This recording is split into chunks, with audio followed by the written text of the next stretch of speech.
because of Thanksgiving this week, so this will be the only meeting this week. So we have a lot of stuff on the agenda we got to get to today.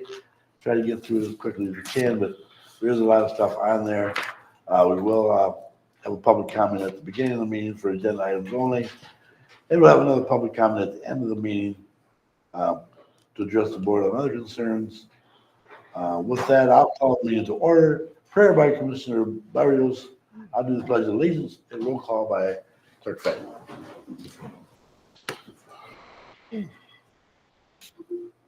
Dear Lord, as we gather here today, give us the strength to make decisions that serve the needs of our communities. Bless the people who are here. Bless the people who serve.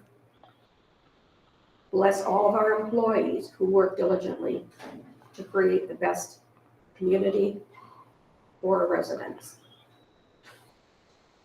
Bless the nation. Bless the world. We're living in trying times. Give us strength to make the best decisions for our communities and for the world. Amen. Amen. I Pledge allegiance to the flag of the United States of America and to the republic for which it stands, one nation, under God, indivisible, with liberty and justice for all. Thank you for that. Roll call, please. Thank you. Good morning, commissioners. Good morning. Commissioner Barrios? Here. Commissioner Barba? Here. Commissioner Vaughn? Here. Commissioner Lutz? Here. Commissioner Cook? You do have a quorum. You may proceed. Thank you for that. Adoption of the agenda. Is there anything to add to the agenda this morning? Chair, I move to adopt the agenda as presented. Support. The move by Commissioner Lutz, supported by Commissioner Barrios to adopt the agenda as presented. Any more discussion? Hearing none, all in favor say aye. Aye. Aye. The adoption of the agenda has been approved. Action on previous meeting minutes.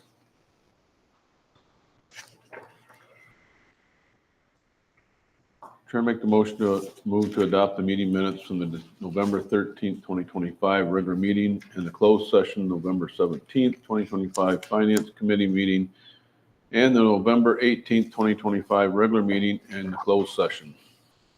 Support. The move by Commissioner Lutz, supported by Commissioner Barrios to move to adopt the meeting minutes from November 13th, 2025 regular meeting and closed session, November 17th, 2025 Finance Committee meeting, and November 18th, 2025 regular meeting and closed session meeting. That is the motion. Any more discussion? Hearing none, all in favor say aye. Aye. Has been approved. Brief public comment period. Anybody wants to address the board on anything that's on the agenda this morning? Time to do that now.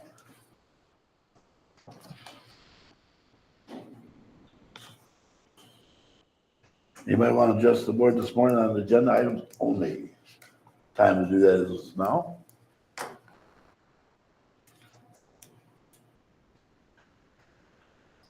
Let the record show by the clerk that we offered public comment.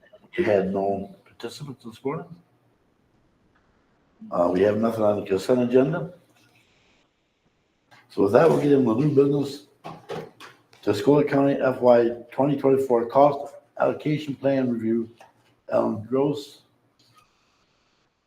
MGT consultant. Yes, hi everyone. Good morning. Are we okay to begin? I'm gonna go ahead and share my Yes, screen. yes, we are. Awesome.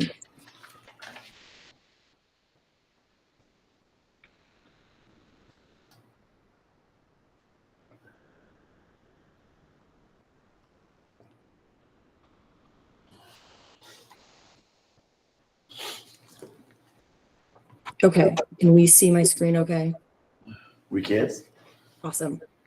Okay, to begin this morning, hello, my name's Ellen Gross. I'm here on behalf of MGT to review the FY 2024 cost allocation plan. I'm joined here with my manager, Stephanie Farrell, We'll be going over the results as well as some general fund recovery strategies. So I'm going to go ahead and begin. Quick agenda. Want to do over the cost plan components and structure, an explanation of the variances year over year, 40 recoveries, and as I said earlier, general fund recovery strategies, and then we'll conclude with questions. As a quick reminder of what is a cost allocation plan, it is an accounting document that identifies countywide indirect costs and distributes them to the benefiting departments. A couple definitions and phrases I might be using throughout this presentation, just wanted to go over before we begin. The first being central service departments. That is really the bread and butter of a cost allocation plan. Those are our inward facing departments that don't directly benefit the public. Some examples of those are human resources, IT, buildings and grounds. Then moving on, we have the opposite of that is what we call a receiving department. Those are the outward facing departments that do directly benefit the public. So courts, law enforcement, human services are a few examples of that. Direct costs. These are costs incurred for the benefit of a specific program, project, or task. Examples of this are salaries, benefits, services, and supply cost. Indirect costs. This is essentially what the cost plan is solving for. These are costs incurred for the benefit of multiple programs, projects, or tasks. And then lastly, income cost. This is one of the more complicated aspects of the cost plan. And essentially how we like to think of it is no department in the county operates in a vacuum, right? HR requires IT support and vice versa. So that's really what incoming cost is capturing. We understand that the cost plan is a very lengthy report. So to make it a little bit more digestible, we like to break it into these four main components. The first being the cover and intro. You'll see some 2 CFR guidelines, a cert signed by the county, and a cover page. Next is the table of contents. You'll have a list of all of the Tuscola County Central Service Departments, their main service categories, and then corresponding allocation bases listed there. The first schedule you'll see is what we call the summary schedule. This is that main matrix that identifies allocations from central service departments to their corresponding receiving departments. And then lastly, we have each of our central service departments has all of these 4 detailed schedules, being direct cost, incoming costs, allocations by function, and summary of allocations. To dive in a little bit deeper here, wanted to give you a visual of what these schedules look like.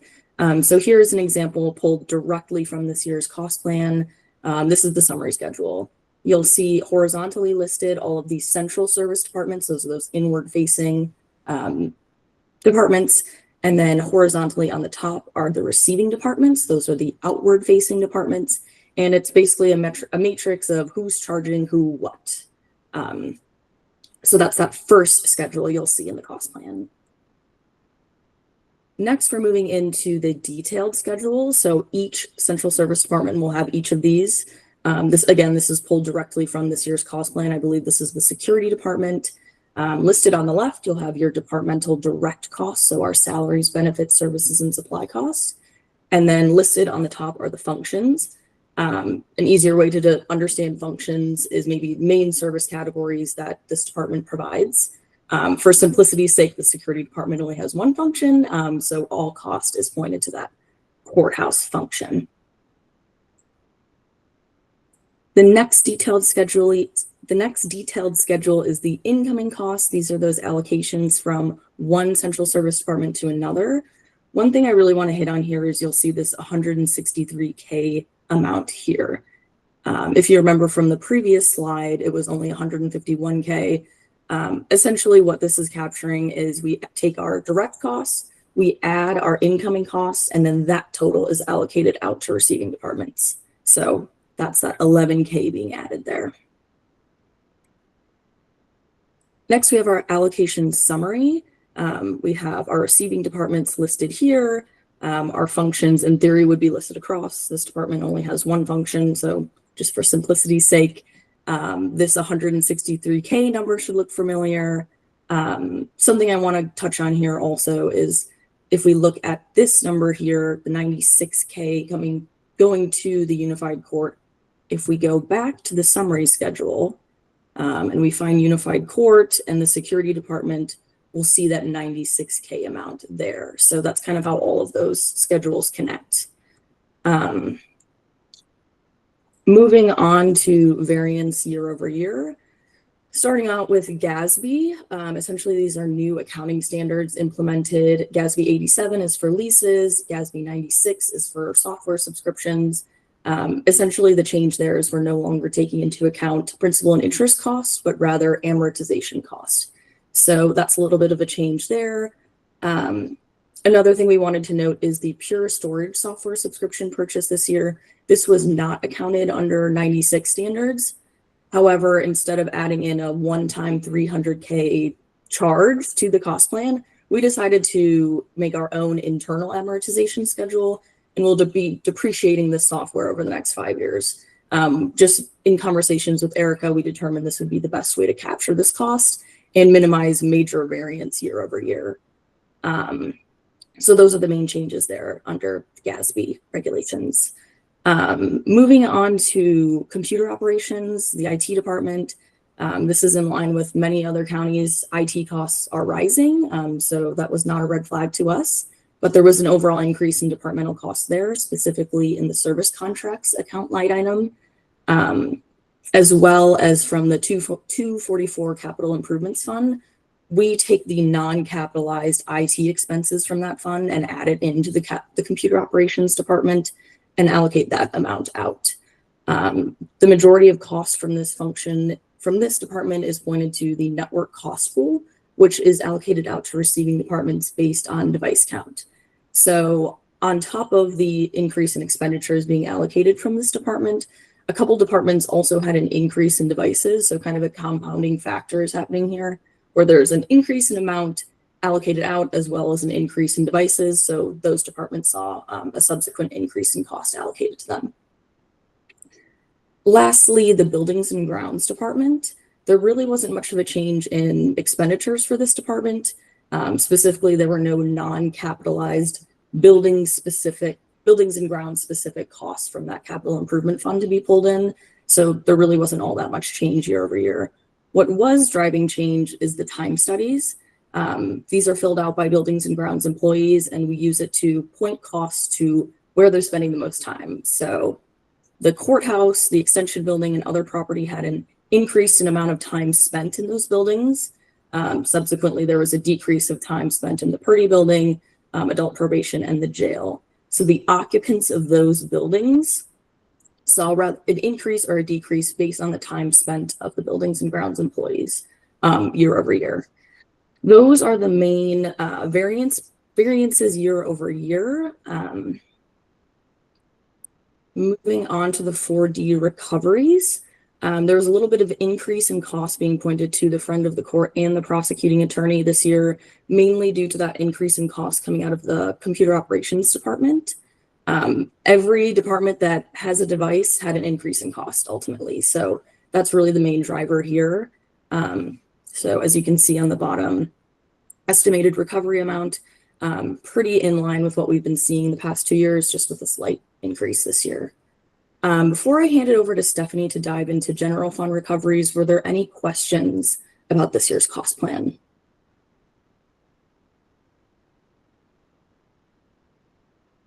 I'll take that as a no. Hand it over to you, Stephanie.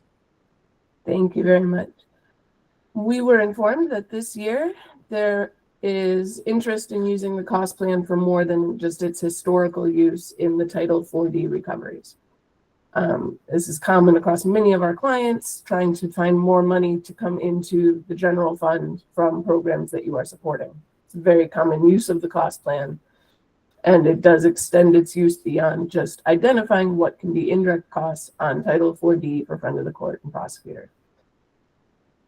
In order to identify what costs you can recover, what you will be looking for in the cost plan are the allocations that we've identified to any of your special revenue funds and any of your millage funds that can be used to recover funds back to general funds. So you can charge them an administrative fee, an indirect cost fee, and they will be able to return that to the general fund. before determining which funds and programs you can charge, you will need to follow a couple of guidelines. Research is number one. Oftentimes, the language behind the special millages or the state statutes that required special revenue funds, such as the ROD Automation Fund, the Register of Deeds Fund, do actually specify that you cannot charge them indirect costs, that the dollars in those funds can only be used for the specific purpose for which the fund was established, and that does not, by default, allow indirect costs. So doing some research into those and ensuring that indirect costs are an allowable charge is required first. The second thing is the indirect cost plan, the cost allocation plan, only identifies the maximum amount that you can charge. You can apply weighting factors or percentages to it, so that, or caps that allow you to charge less than what the indirect cost plan has identified. In that way, you may be able to charge an administrative fee that doesn't drain their fund balance.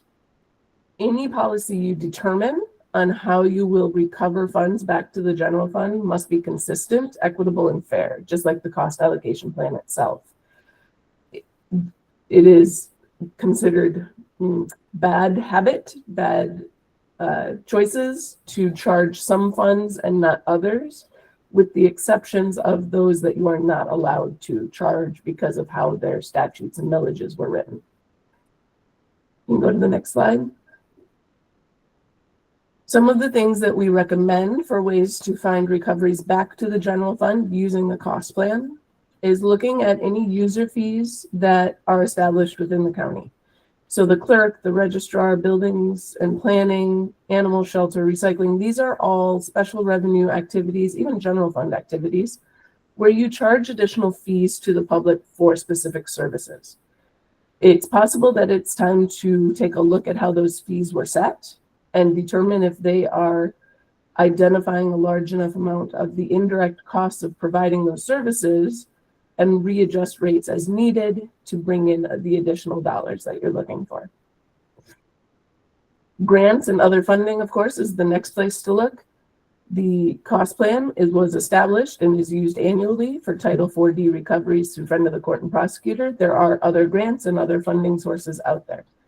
Specifically, one of the ones that we are hoping will become useful soon is the Indigent Defense, so MIDC. Their original language in their policies said that indirect costs would be allowed. They have been inconsistent in how they are implementing that across all the counties in the state.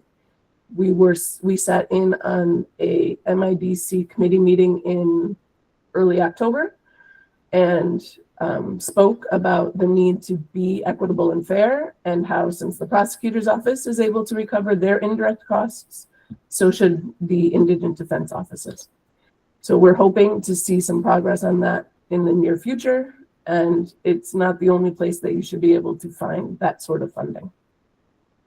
And again, as you're implementing these things, start small, build up. Don't take this year's plan and say, oh, they allocated $200,000 to this grant or to this program we've never charged before. Let's charge them that full amount. Remember that the cost plan is a guidance document. It is not something saying that this is how much you must charge to these programs. It's saying this is the most you can charge. So it can be valuable to look at trends over time, what sort of average indirect costs have been charged, have been identified to each fund over the past several years, and determine a good starting point for what that fund can afford to pay back to the general fund. Is there another slide? Thank you.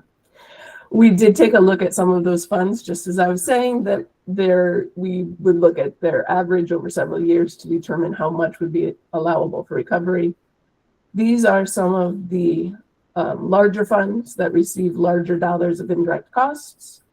You can see that looking just at the FY 2024 actuals, so that's the cost plan we're presenting to you today based on financial activity from 2024. There's several $100,000 that could be recovered back to the general fund from various programs if the the steps we've taken are implemented correctly, and you are able to charge those funds for their indirect costs. Are there any questions? How does this, Commissioner, how does this go with what we've capped at? Do we cap our allocations? We did. Commissioner Grimshaw introduced that. I don't recall what the cap was. Does anyone recall? I do not recall what the cap is. I know what what we have done in the past, which was 5% or 7% rings a bell. Yeah. Something along those lines. 5%. and that So, would be an emotion from in the past I could find. Okay, thank you. just as federal guidelines are that a de minimis amount, the capped indirect, when you don't have a cost plan to identify what indirect costs could be charged to a program. De minimis used to be 10%. It has since increased to 15%. So if you've capped your indirect costs at 6 or 7%, it's probably a lot lower than you need to be. I didn't know. We didn't quite get that, man. You was cutting up on us. I'm sorry. There's a federal guideline called the de minimis. You mentioned the capped percent that you apply for indirects. If you're at about 7%, the federal guidelines for how much indirect to charge when you don't have a cost plan to defend a higher amount used to be 10% and has recently gone up to 15%. So you are a little below that, and setting your rates higher would be okay.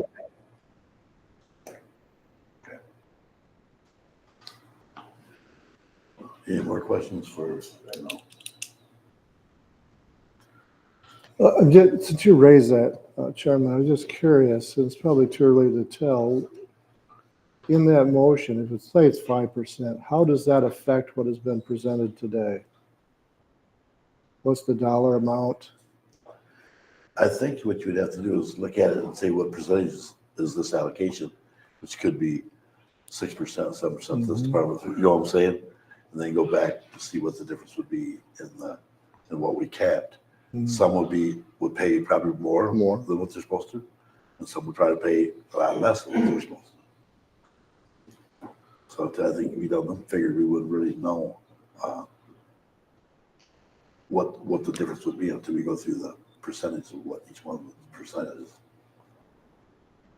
Are you suggesting that be done? Yeah, I think we have to do it. Yeah. You know, we have to do that. And it's something we can always look at too as a board too. I mean, when we done it, you know, cost allocations, you're moving money from one department to another department, back to another department. You're helping the general fund, you could be hurting IT, you could be helping this, you know, so it's complicated how it works.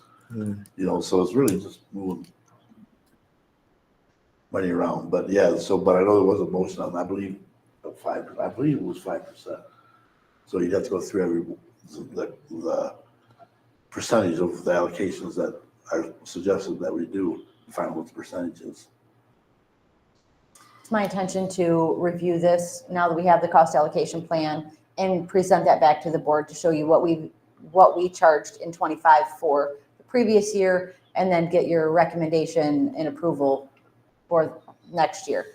On the budget, we use 2025 numbers. So we had a base. Those will be updated, and then we'll bring it back to the board. Yeah, I think it's what we have to do.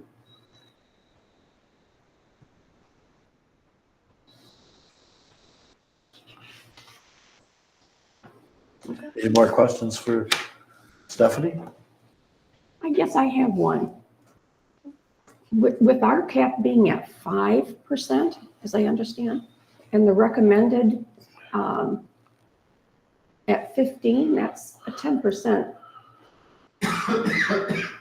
gap. It What are is. the issues? The difference there is what funds are available.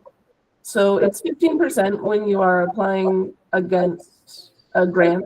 So when you're extending outward to external funding, you can ask for up to 15% as indirect costs on top of your direct. I'm sure that the purpose that the board had for setting the 5% was that some of these special revenue funds don't have the income to accept a 15% in returning money back to the general fund. And that's where we go back to the previous slide where we said, here are other ways to look at the external sources of dollars that can help those funds build up their fund balance and be able to bring the funding back to the general fund.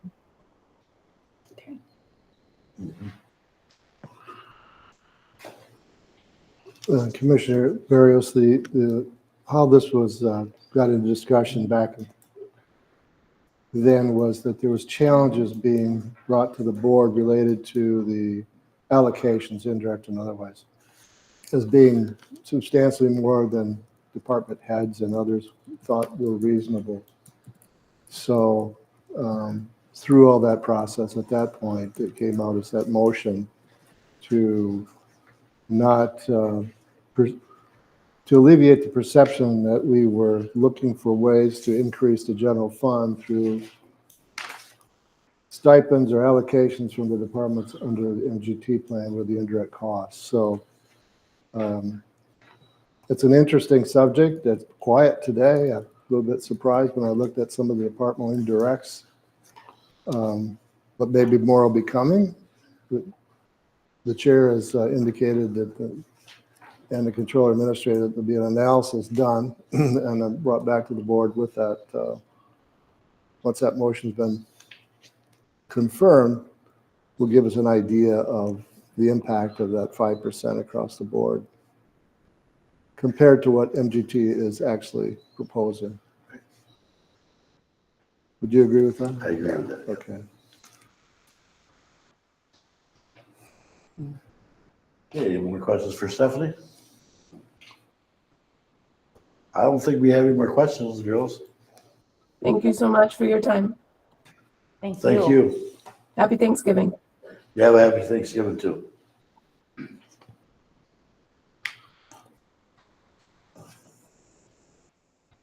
You have a motion? I'll move to approve and place on file the Tuscola County fiscal year 2024 MGT cost allocation plan review as presented and authorize necessary signatures.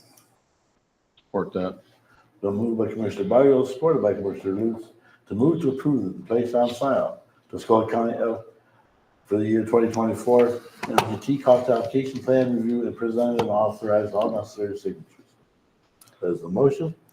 Any more discussion? Chairman, how would you proceed? I was just thinking this might be early in terms of not having the review. We're approving a plan that we just questioned as a 5%. We're How do putting you- it on file, I think. I don't know if we're approving. Just- it. Just on file because it says that we're to approve and place on file. That does.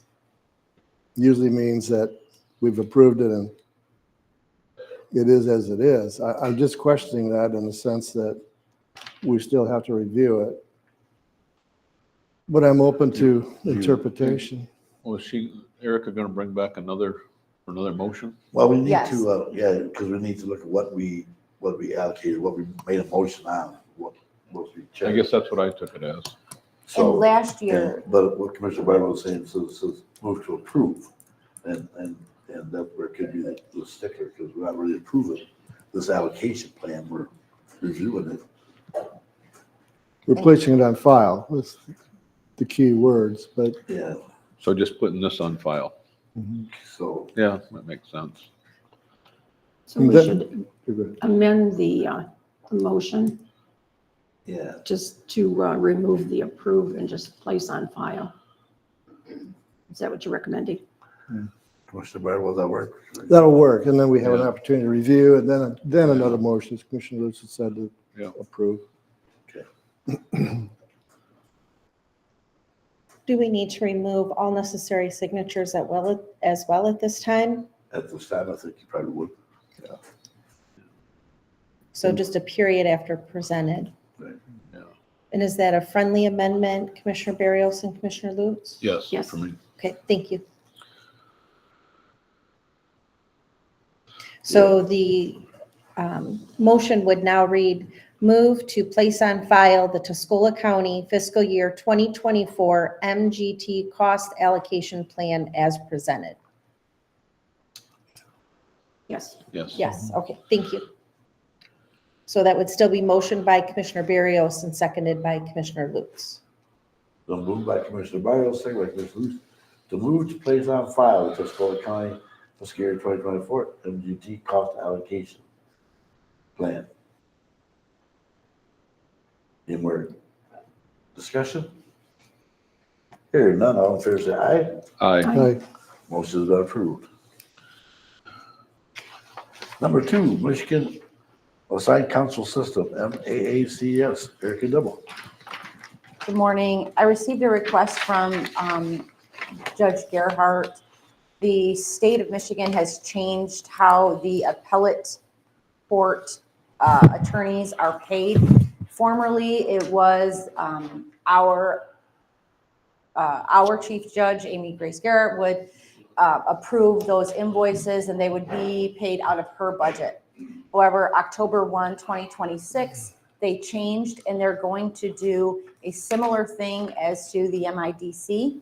It has not been fully executed yet. However, they need those expenses to be removed from the court budget altogether. The revenue that we received back is 50%. That has not changed. However, we also need a different line item so that it is separate. She advised me that this is the middle year, that this year we're going to continue to pay at the same rate. Everything is going to stay the same. We're only changing where the funds come from. But this is the third year in a 3-year look back. And once this year is complete, then they're going to give us a base amount similar to MIDC, where our county contribution to that would be a defined number. However, that's not the case yet. So this was effective October 1. So we're requesting permission to create a new line item and move all of those funds, income and expenses, to a new line item. Now, the revenue is not specific to, revenue line items are not 101, 130 like the expenses. However, the last 3 digits is 130 on the revenue line item. So to us in the finance department, that means court. So I recommend changing that as well so that it is clean and we can obviously see the income and the expense. So it's October 1st, 2025. Correct. Okay, you said 2026. so- I apologize. Yes, 2025. 2025. Okay, is there any questions on our comments?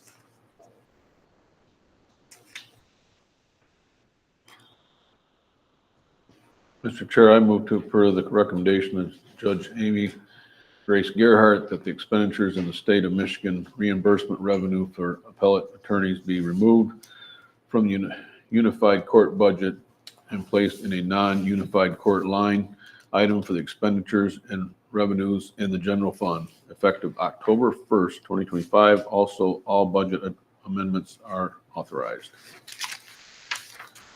Support. Moved by Commissioner Lutz, supported by Commissioner Bardwell, to move that per the recommendation from Judge Amy Grace Gerhardt that the expenditures in the state of Michigan reimbursement revenue for appellate court attorneys be removed from the unified court budget and placed in a non-unified court line item in expenditures and venues in the general fund. Effective October 1st, 2025, also all budget amendments are authorized. That is the motion. Is there more discussion? Hearing none, all in favor say aye. Aye. Aye. Motion has passed. Thank you. Move on to number 3. Parks and Recreation Commission request, Michael Kleinsmith. Good morning, Commissioners. Morning. Morning, Michael. So the Parks and Recreation did meet last week, so we are trying to do the best we can, looking at what we're doing for the park. So, as part of that, one of the things that we did look at, is, because we've had some discussions over the last few meetings about, putting something there at the park, so we did talk about, or we did make a recommendation for the, some cornhole, let's think the word, so cornhole equipment that's permanent, that would be up there for the people that come to the park. So, we had a recommendation, for that, so, we also made a recommendation that includes some concrete pads as well, so that would be two parts to that, so there would be the part for the cornhole and then also for the historical side. So, that was originally split up, I think, about 1,500 for the cornhole and 750 for the historical side. So, that's the quotes that you should have there along with your meeting packet is to get some equipment up there so that, we've been talking about that. We set aside $12,000 for the equipment, so we want to get something up there to make some improvements that people up there can use. So, is there any questions over that? Well, it's got 2579 for the cornhole, you said 1,500. And then it's got $1,500 for the pads. Yeah, so the cornhole, I think, was 2,000. Oh, okay, no, I 500. I didn't read the rest of it, so move to approve, okay, $1,500 and $750 for a total amount of okay, Chair. yes. So like this, you said this was coming out of that 12,000 we put back in for the park? Yes. Okay.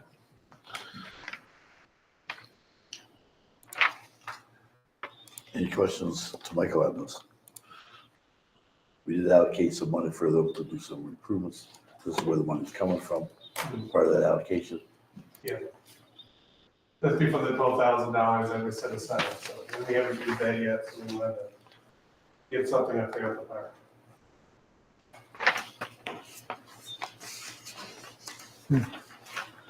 Any questions, Michael?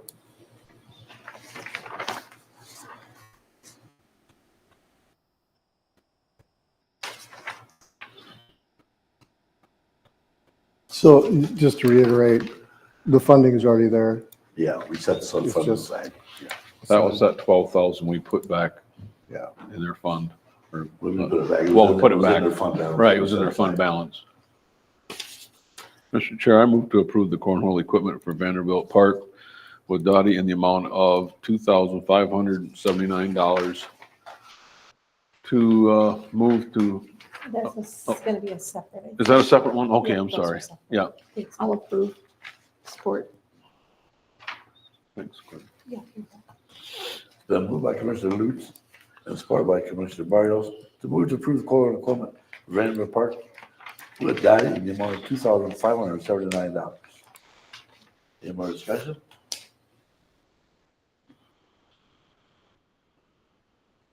Hearing none, all in favor say aye. Aye. Aye.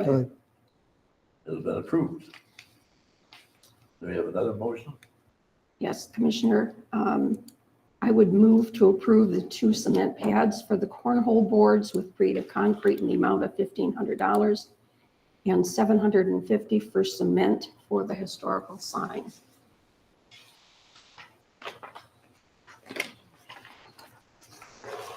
Support. Been moved by Commissioner Barrios, supported by Commissioner Barlow, to move to approve the 2 cement pads for the cornhole boards with Creative Concrete in the amount of $1,500 and $750 for the cement for the historical sign. That is a motion. Any more discussion? I have one. Do we bid this out for the work or how does that work? I requested 3 bids. One gentleman said that it was too small of a project for him. His minimum bid is $2,500 for a bid. And the other bid was a little bit more from another company. And it's under the amount that we have to Okay. look out to, I think. All right, thank you, I Chair. think it's $5,000 amount, anything under that, you don't have to go for bids. Am I right, Mike? 2,000 or 2,000? Okay, Thank you for correcting me. thanks, Chair.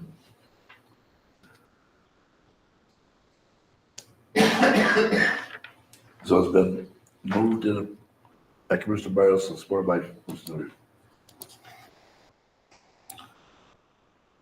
Hardwell. Me. I'm going to read that here. Hardwell. So, which I've already, I think, created contract amount of $1,500 and $750 for Smith with a historical sign. Any more discussion? Here, not all in favor, say aye. Aye. Aye. Motion will be approved. So just a few additional items that, as we had our meeting up, so we did approve our meeting schedule for the next year. We have 8 meetings scheduled this time because I figured to add a few more because we had a lot of unfinished business at it, so to just address all our issues. So we did make a recommendation just because we're a little bit over on the mileage, just to make that adjustment for $300. That was another recommendation we had, just to be aware of that. And we talked about the condition of the park, just making sure things are up to date. Talk about getting a bulletin board up there so that we could make sure the information is for the sign rules is up there so that people can view that. I think. Let's see if there's anything else. You know, and I know the Parks and Rec used to meet every 3 months. Hmm. We went back during it, we had a lot of stuff going. So we said, okay, we can do that, but let's meet every other month for right now. I'm not sure that it needs to be 8 times a year. I have no issue with that. I think, every other month was sufficient. I think there's an emergency meeting needs to take place. Something comes up, it can be done at that time. So what kind of happened was that this last year it was originally scheduled for, I think, four for the year, and he had to keep called a bunch of special meetings. So we called about a special meeting for everyone. So that's kind of why I put the 8 in there. I know it's been different in the past there. So, but I think they used to be every month or something, and then they switched it to every 3 months. That was So every 3 months, what I got on 9 years. Discussion by the board. Nancy? The issue with meeting 3 times or 4 times a year is in a situation like we had right now. If you're looking for a project or you've got a grant where you've got to get bids and then come back, by the time you bring them back to one meeting, you're almost through the majority of your time frame in order to get a project done. And we struggled this year trying to get anything accomplished.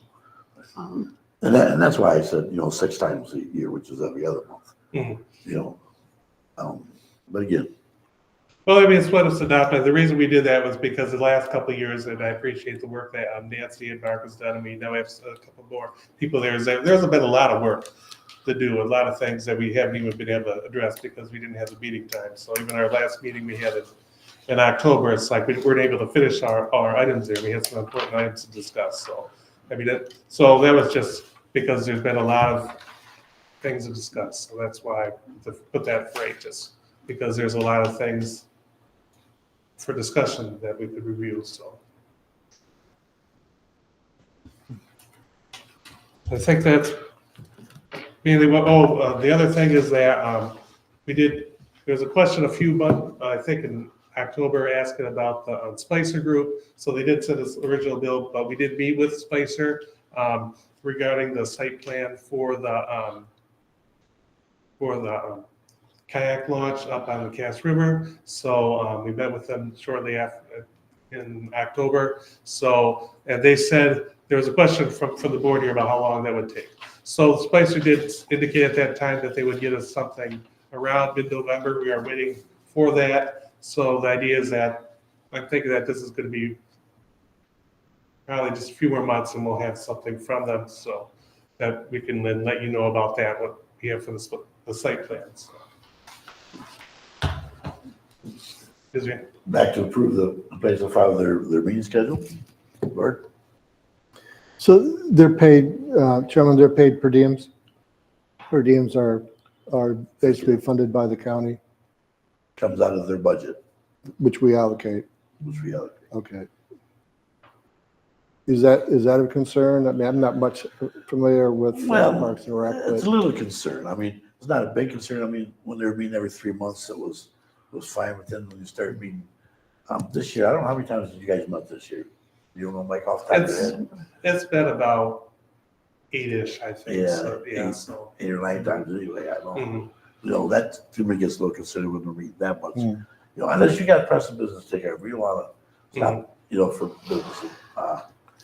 We can approve, you know, and they meeting schedule, but And we did include that as part of our budget proposal to you that we recommended, so that is, we increased the per diems quite a bit there to compensate for the meetings. So that was part of our proposal, so.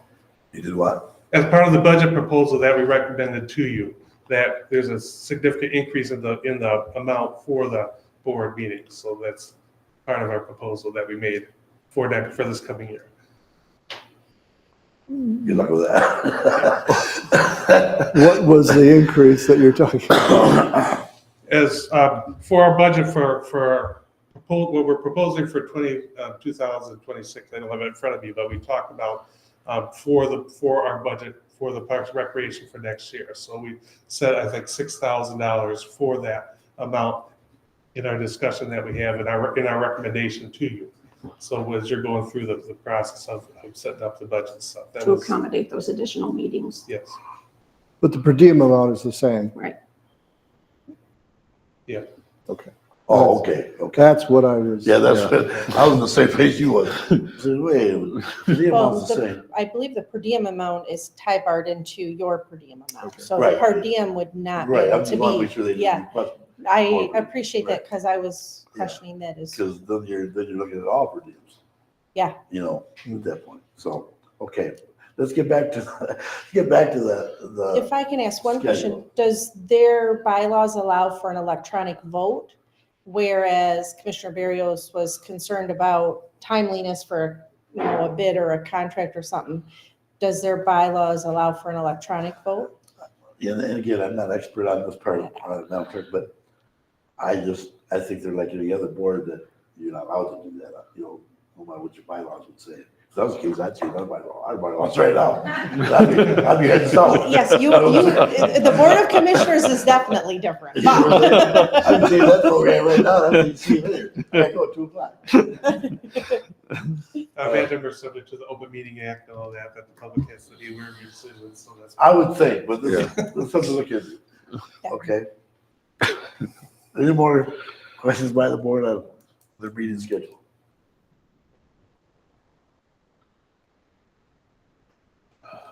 Mr. Chair, if I may, we anticipate having departments come on December 8th to discuss their budgets. I have given the board the general.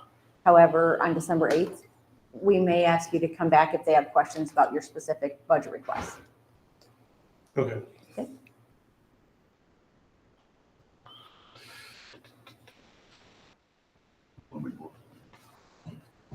We have a motion?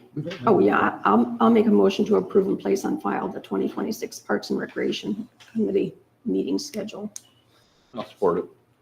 Then moved by Commissioner Barrio, supported by Commissioner Lewis, to move to approve and place on file the 2026 Parks and Recreation Commission meeting schedule. Any more discussion? All in favor, say aye. Aye. Aye. Motion has been approved. Thanks, Mike. All right, thank you. Move on to number 4. Discussion on Vanderbilt Park Internet and Automation. Erica Dibble. In discussion with Commissioner Barrios, we would like to look into what the cost would be to have internet at the park, which could potentially lead to some automation unknown, but for example, ability to buy a park pass or a parking pass in advance or online, and then they would not have to necessarily find the box to put the money in, or if the park host was unavailable. So we're trying to see what that would cost. I know we looked into it in the past. However, things have changed now.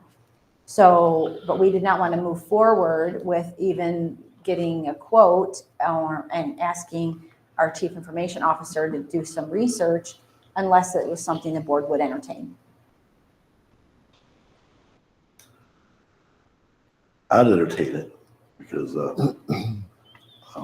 we need to bring it up to the 21st century for one. But, and there's different things we need to look at up there on operations and stuff. So I think that'd be a start at least having that information available. At Thank least you. to get a price. Right. We would just like, the approval to go ahead and move forward with getting quotes. Obviously, any decision would have to come back to the board for approval. Anybody have an issue with that? No issue, just clarification. I mean, we talking about internet for the entire park or just service to the admin of the park? I think we want to look at for the park. You know, I don't know how you would limit that. like I have internet at my park. I got 2 hotspots. That park out there, you could probably put a hotspot where the bathrooms will almost service the whole park. You know what I'm saying? Because you're close enough. Because I know how far mine reaches out. You know what I'm saying? It's not a very big. Yeah, it's not a Location. very big area. You probably could with internet and one. You Sounds know, like you're on top. you know what I'm talking about. With one pole out there somewhere that bounces. You know what I'm saying? I like it. You know what I'm talking about. Like it. Anyway, I'm trying to serve so far. We don't want to dig trenches every lot, that's for sure. But, yeah, Chairman, move to authorize checking the internet and automation options for Vanderbilt Park and bring back information on the cost back to the board at a later date. I'll support. so moved by Commissioner Bidwell, supported by Commissioner Barrios, to move to authorize checking into the internet and automated options for Vanderbilt Park, bring back information on the cost back to the board at a later date. There's a motion. Any more discussion? All in favor, say aye. Aye. Aye. Motion is passed. Move on to number 5, 2026 Clean Sweep Program. Mr. Mike Miller, Building and Ground. Good morning, Commissioners. Morning. This is a grant that we've had for many years. It's to cover hazardous waste, and it's a joint venture between Tuscola, Huron, and Sanilac counties and Lapeer. We are the fiduciary. It's a $25,000 grant, and it'll cover basically our expenses for pesticides and herbicides that we get in. Mr. Chair, I move to approve the 2026 Clean Sweep Grant from October 1, 2025 to September 30th, 2026, in the amount of $25,000 as presented, and authorize all necessary signatures. Support. Been moved by Commissioner Lewis, supported by Commissioner Bidwell, to move to approve the 2026 Clean Sweep Grant from October 1st, 2025 to September 30th, 2026, in the amount of $25,000 as presented, and authorize all necessary signatures. Any more discussion? Mike, Commissioner, Yes. is that 25,000 for all of the counties, all 4 counties? That's divided, used, okay. Any more discussion? All in favor, say aye. Aye. Aye. Motion is passed. Move on to number 6. We have a request to purchase a new Verizon baler. Mike Miller.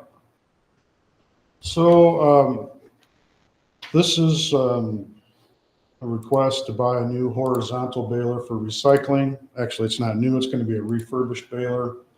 Right now, we have what they call vertical balers. They basically, they go up and down. Standard, as I call them, grocery store balers. This baler is an actual like baler. It's 25 feet long. It's once you start the cycle, it constantly goes back and forth. It's got a hopper that you throw the material into, and it just keeps crushing the material as you're throwing it in there. You don't have to stop. You don't have to pull a gate down. You have to push buttons every time. It's much more efficient. And it'll do a bale in half the time that we're currently doing. So this is a refurbished. I know there is a 60-month lease purchase option. I looked at the numbers on that. The baler itself is $58,860, but if we did a lease, it'd be closer or a little bit over $80,000. So I'd like to purchase it outright. And this would be using the materials management grant funds that the county has available. We have $96,661 available to us this year.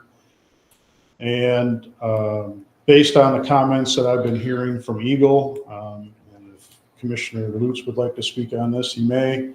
At our last meeting, our Eagle representative was urging the counties to spend the money. You have it. You need to spend it.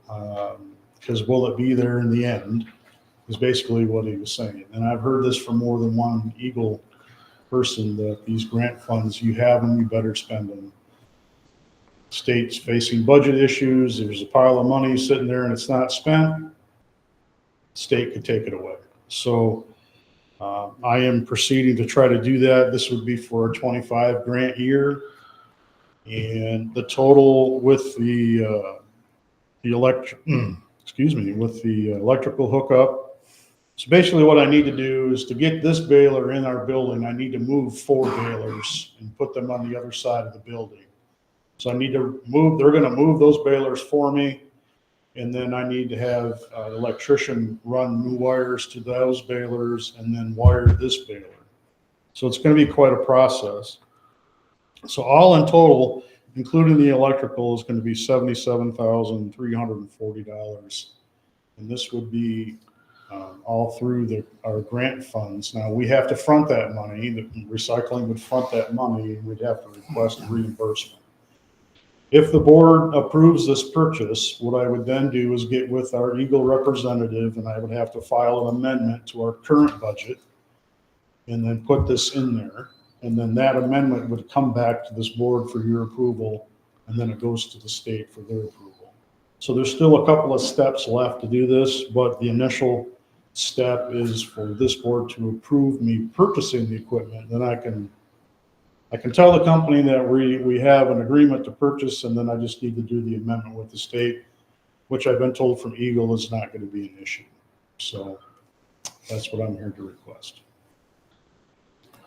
Okay, is there any questions for, Just to reiterate what Mike said, is that Eagle said if you don't spend it, you're not gonna get it next year. you don't spend it, you could lose it. You could lose it, because there's probably a good chance you're gonna lose it.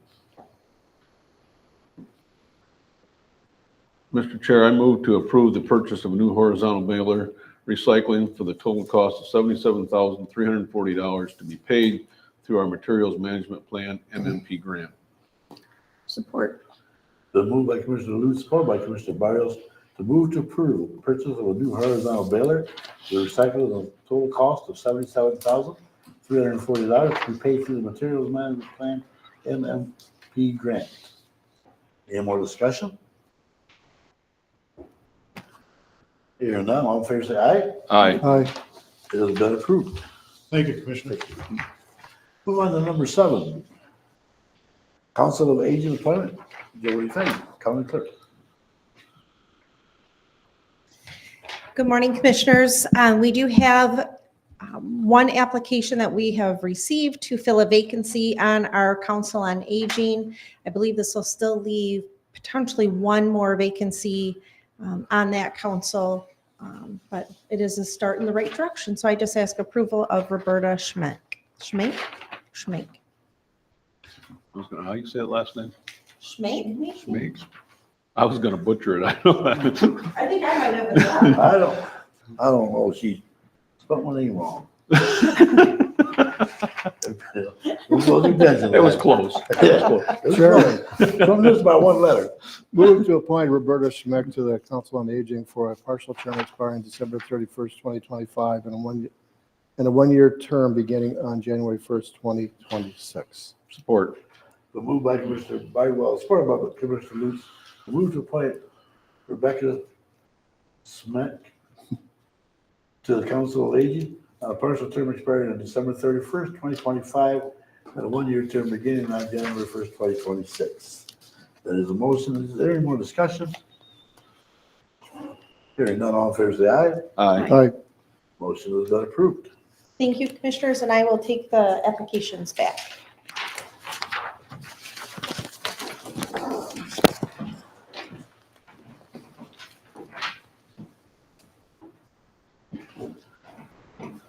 Move on to number 8. The Fire Pro Agreement, Erica Dibble, Control Administrator. Commissioners, this is a renewal of our flex spending provider. This is not the HSA. This, again, is just the flex spending where we offer it to employees to have the deduction taken out of their check pre-tax and put into a flex spending for them to use throughout the year. This is just the 2026 renewal, and you'll note that the biggest change from last year to this year is the broker name. So this is administered by Gibson, our new broker. We would approve the variable rate addendum disclosure of commissioners and feed with, is that right? Move to approve the variable rate addendum disclosure of commissions and feed with Tuscola County for the period of January 1st, 2026 through December 31st, 2026, and authorize all necessary signatures. I believe it should be fees. I That's what I was apologize. wondering. Fees. Fees, okay. I'll support. The move by Commissioner Barwell, supported by Commissioner Barrios, to move and approve the Veripro rate addendum disclosure commissions and fees with Tuscola County for the period of January 1st, 2026 through December 31st, 2026, and authorize all necessary signatures. Any more discussion? Hearing none, all in favor say aye. Aye. Aye. Motion is passed. Move to number 9. Request for the use of the People's Building, Mr. Mark Ramsford. Mark, this is what I provided them Oh, very good. that you and I discussed. Thank you. Morning, Commissioners. Morning, Mark. Ransford, Elmer Township. You have a lot of important information in front of you today. None of this is part of that. This is probably the most unimportant thing you'll do. I'd like to throw a party, and I'd like you all to be there. Have a New Year's Eve bash in downtown. I'm requesting the use of the People's Building to be part of that. Picture a very, very small block party that will involve a giant sugar beet being dropped from Carroll Fire Department's ladder truck. We'll have kids events, a kids ball drop. We'll have entertainment and food and drinks, and it's meant just to have some fun in downtown again. There's nothing serious about any of it, but it does present a good opportunity to showcase your beautiful new construction at the People's Building. We anticipate the event going from the MEA, Trudeau Square, Spagnolio, which is where Cretchy's is, and the People's Building. Those are all 4 contiguous properties, and that's where the party would span. We'd like free roaming between those buildings. And specifically for the People's Building, we would have live music in there, and it would be a very warm place for people to come. We anticipate hundreds to be there, and it's going to be a great way to bring in 2026. We will fund it, we will secure it, we will insure it, and we'll clean up after it. That's my whole pitch. Chair, I move to approve the use of the boardroom in the People's Building for the community event on December 31st, 2025, with the insurance certificate to be provided prior to the event. Also, the event is to be staffed by the county-approved private security firm or a licensed law enforcement officer.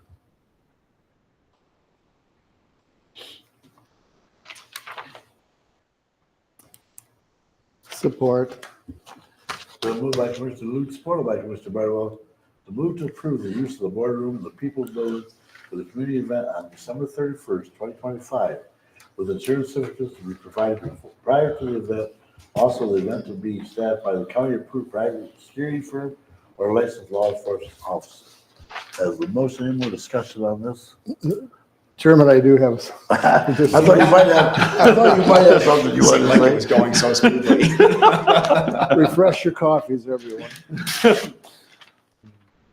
This reminds, I mean, I've heard about it, and Mark, it's certainly something that's never been done before. But I remember, and I'm sure you don't, in 1969, there was a fellow out in New York who was going to have a music and craft show. Was that called Woodstock? It was. It was a bit before my time, and I doubt you were there, Commissioner Barwell. Were you at Woodstock? I won't admit if I was. At this junction, no, I wasn't there. But I was thinking, hundreds or 100, and I was looking at or a licensed law enforcement officer. I was thinking making that plural because what if, since this is the only one around in the whole region,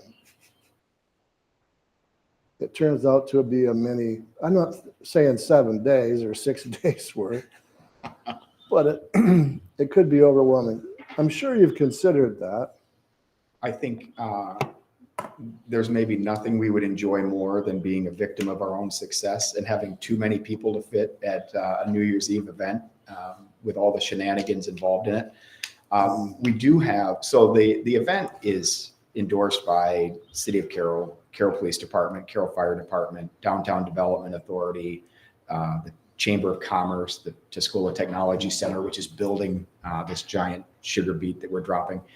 We will have law enforcement there. That's part of the contract. Carroll Police Department has signed off on that. And specifically to secure the People's Building. There is food and drink at the building or at the event. There are free drink tickets for adults. We are operating under Cretschy's liquor license, but with that comes its own security as well for alcohol consumption. That means adults have to have wristbands, they have to be carded, they have to be monitored. Police are roaming through the event, and then they're also very specifically aware of the People's Building, which we want to make sure has the utmost security in it. This is only for the public portions of that building as well. Well, it's certainly thought out in that respect, and I'm still thinking when you mix a New Year's Eve with alcohol, wristbands, free drinks, or whatever I just heard, it may be a good little party. problematic at 11 Yeah. o'clock or 11:30. Mhm. And I'm just sensing, and well, I'm going back. I'm looking at the legality of it. Has this been reviewed by our county attorneys for liability potential? No, this is a draft. This is a draft. I apologize. It does not say draft. This is something that Mark Ransford and I kind of were in agreement on some of the wording, specifically the law enforcement and or a county approved security firm. I'm happy to run that by legal if you would prefer. As it relates specifically to liability as well, Commissioner, we have event liability coverage, which is $1 million with a $2 million overlay. We have the event is sponsored by Ransford Wazik. We fund all of the expenses for that. It also carries multi-million-dollar umbrella overlays on the event. And as it happens to be in this case, we also insure the structure as we own the structure. So we have liability insurance and structure insurance specific to PSB, as we also own all of the different structures and property in the event. So we have overlay on top of overlay on top of overlay. And I respect that, Mark. That's it's definitely comforting. I'm just still thinking from a county's perspective that in an event like this, the board may want, it's up to the board, to have a legal review related to liability, because in today's litigious society, everybody's names gets put on that, and probably those who made the motion and supported it at some point. If something would happen, I'm not a naysayer, but I'm just looking to protect the county from any unforeseen circumstances, especially if this is a draft. Would you have any objection to that?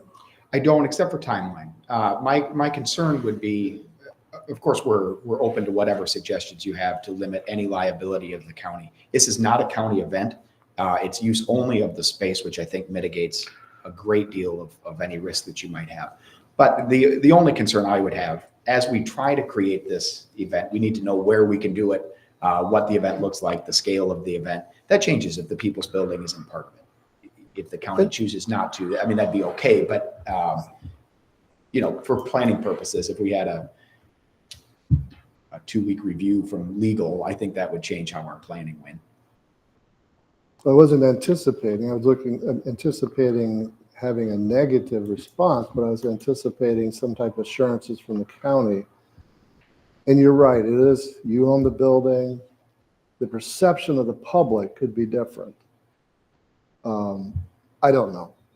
I'm just raising these issues from past life events of smaller magnitudes and less propensity to bring in Lapeer and here and anybody who's looking for a place to enjoy New Year's Eve. Well, your job is to be the grown-up in the room. In this circumstance, I want to think less and just have more fun in downtown Carroll. So I'll leave the adult stuff to all of you, but we are thoughtful about the planning and well-insured and secured. So I feel comfortable in the event. And if we didn't feel comfortable, we wouldn't use our properties to do this either. Well, I certainly agree with that. That's admirable. So I'll leave that portion up to the rest of the board in terms of how you want to proceed, but that was a concern I had, and certainly was not to curtail the activity, but was more or less just to put ourselves in a position that we know unequivocally we're all set. Mr. Chair, I'll keep my motion. Well, A couple of questions. Typically in like Frankenmuth and in Lapeer, they have a social district where they have, you can walk and have your drinks and wear your handband. And you're talking about 4 consecutive buildings here where that basically would be taking part. You would be able to go from one building to another building. That's correct. So do we have that social district designation? Is that going to be a problem with people walking out on the streets? So during COVID and post-COVID, the state really relaxed its standards for these social districts, and we encourage the city of Carroll to do that. They don't have a social district, nor would we be able to get one up fast enough in order for the party. But it's something they ought to look at in the future because I think it's very good for local economies. In this case, again, it's just fortuitous that we happen to own all of these buildings or properties, and each of them extend into the parking lot enough that we can have passage between all of the buildings. So we cleared that with liquor control and with City of Carroll Police Chief Brian Newcomb. So we are able to do that simply because we own all the Because you own properties. all the properties. And we have an event license through liquor control for this so that it doesn't have to be in one property. It can be contiguous as long as it has barricades. The other question, in that particular building, is that where 911 operates? No, they don't. So there would be no other usage in that facility during that period of time. Public area only. That's right. I think that it's cool. It's gonna be so really, cool. it's gonna be exciting. Just, a couple of questions that I have. Tom's bringing his lawyer. Yeah. It's going to be a great party. Well, we got some we do have a motion on the floor. Further discussion. It's been moved by Commissioner Lutz and supported by Commissioner Bidwell to approve the use of the boardroom of the People's Building for the community event on December 31st, 2025, with the service certificates to be provided prior to the event. Also, the event is to be staffed by county approved private security or licensed law enforcement officer, which I think I read this once. Any more discussion? Hearing none, all in favor, say aye. Aye. Motion is approved. Thank you, Commissioner. Thanks, Mark. Move on to number 10, review and discuss the pool car, Larry Cadell.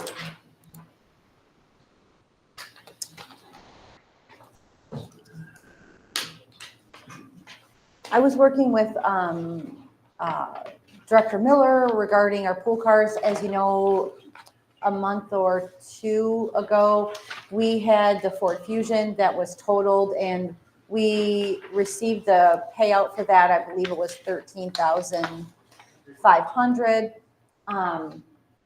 We decided to delay on the replacement of that vehicle because of the timing. So we have multiple pool vehicles, one of which is primarily used by equalization in the summer. So we've been able to just use that vehicle now for the other county business while we wait. We don't need to replace that vehicle today. They don't need the car again, perhaps for a training here and there, but their main distinction is they need that vehicle in the summer months for their assessments. However, in addition to that, as I know you are aware, the Drain Commissioner in the past has requested a different vehicle because of some safety measures on her vehicle. as well as the inability to charge their handheld devices that they use in the field. So we are working together. She has, has some funds available in her budget. So we're trying to work out how can we use the county funds for the best of the ability, but also help the drain commissioner be safe and secure. So one option that I thought of is, could we use the current truck as the pool car? Could we take that asset that we were just paid out for, the Fusion, the 13,000 we received, and instead of replacing that vehicle, use the drain truck as a pool car and use some of that funds to help her get her vehicle? So in her budget, she has wiggle room in supplies and a few other items. And then in addition to that, there's one previously allocated line item of $10,000 that was used for equipment back when we used to use inmates to do drain clean outs, and they own we had chainsaws and all kinds of things. That $10,000 has been sitting there for years untouched. So if we use the funds in her budget, the things that she didn't use in her standard budget, plus that $10,000, that gets her really close if she trades in the truck. But the truck is only going to be given $10,000 for that truck on the current bids that we received. So we could trade that truck in, but it's still a good truck. It doesn't meet her needs, but it's still a good truck. So, I'm coming to you to say, do you want, I do have the quotes on the truck. Do you want us to get written bids, or are you done and you don't want to even discuss the truck? And what's your opinion of moving the current 2013 Ford F-150 to a pool car? I have not yet discussed this with Angie Daniels to see, could they use a truck in the summer months for their assessing, or do they really prefer the car? I don't know the answer, but it's open for discussion before we make any decisions, and then we can move forward. Did I speak accurately? Your budget? Thank you. Okay. Well, first, I think, I'm sorry, Chairman. How many pool cars do we have? We have, technically the drain truck is in the pool car, even though it's dedicated to drain. So we've got drain, equalization, IT, and 2 pool cars that my office administers use of by all the different departments. So that's a total of 5. So IT, equalization, little pool cars are designated just to them. So equalization is dedicated in the summer. So they don't typically use it in the winter months unless they're going to training. Then it goes So back into it kind of goes back into the pool where if we need one, it's available. The drain truck really is dedicated to them because their Right. season is all year. It doesn't necessarily end in the summer months because there could be an issue with the drain in the winter as well. So there's 5, and currently we're down to 4 because of the And 5 issue. is counting one Ian has, Yes, and the equalization. correct. So we've got drain, equalization, IT, and then 2 shared.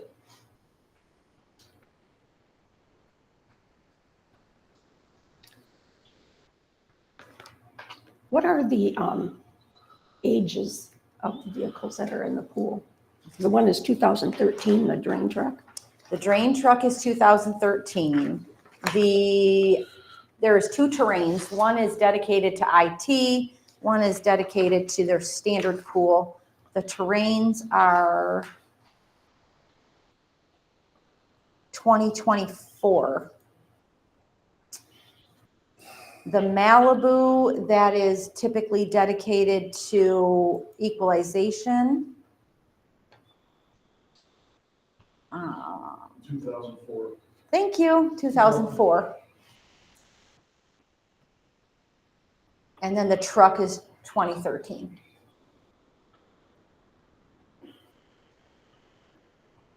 Now, there has been another incident with an animal control vehicle. Has been deemed complete loss, a total loss. However, they're still driving it. It's drivable. So we haven't brought that back to you yet because they're currently using it. So that is another idea of we could use that 2013 truck for animal control and then use the, to purchase some of that funds to purchase another vehicle, but then we'd still be down a pool car. So in my opinion, the current method would be to hold and not trade in the 2013 truck, my opinion, because we could potentially use that somewhere else and get more use out of it than the $10,000 trade-in value. But that's my opinion. So I guess we're discussing here, the drain commissioner need another truck. Is that basically what our discussion is and how we're working about it with all the pool cars and whatever? I guess we can talk about that for one. I'm not against the drain commissioner getting another truck, especially if we can work it out where we gotta spend money, gotta replace the pool car or whatever. If we can work it out where it's not financially. I do have the quotes for you. However, it was not put out for like a public bid, like in the paper, that kind of thing. The drain commissioner reached out to several local dealerships and we have their quotes.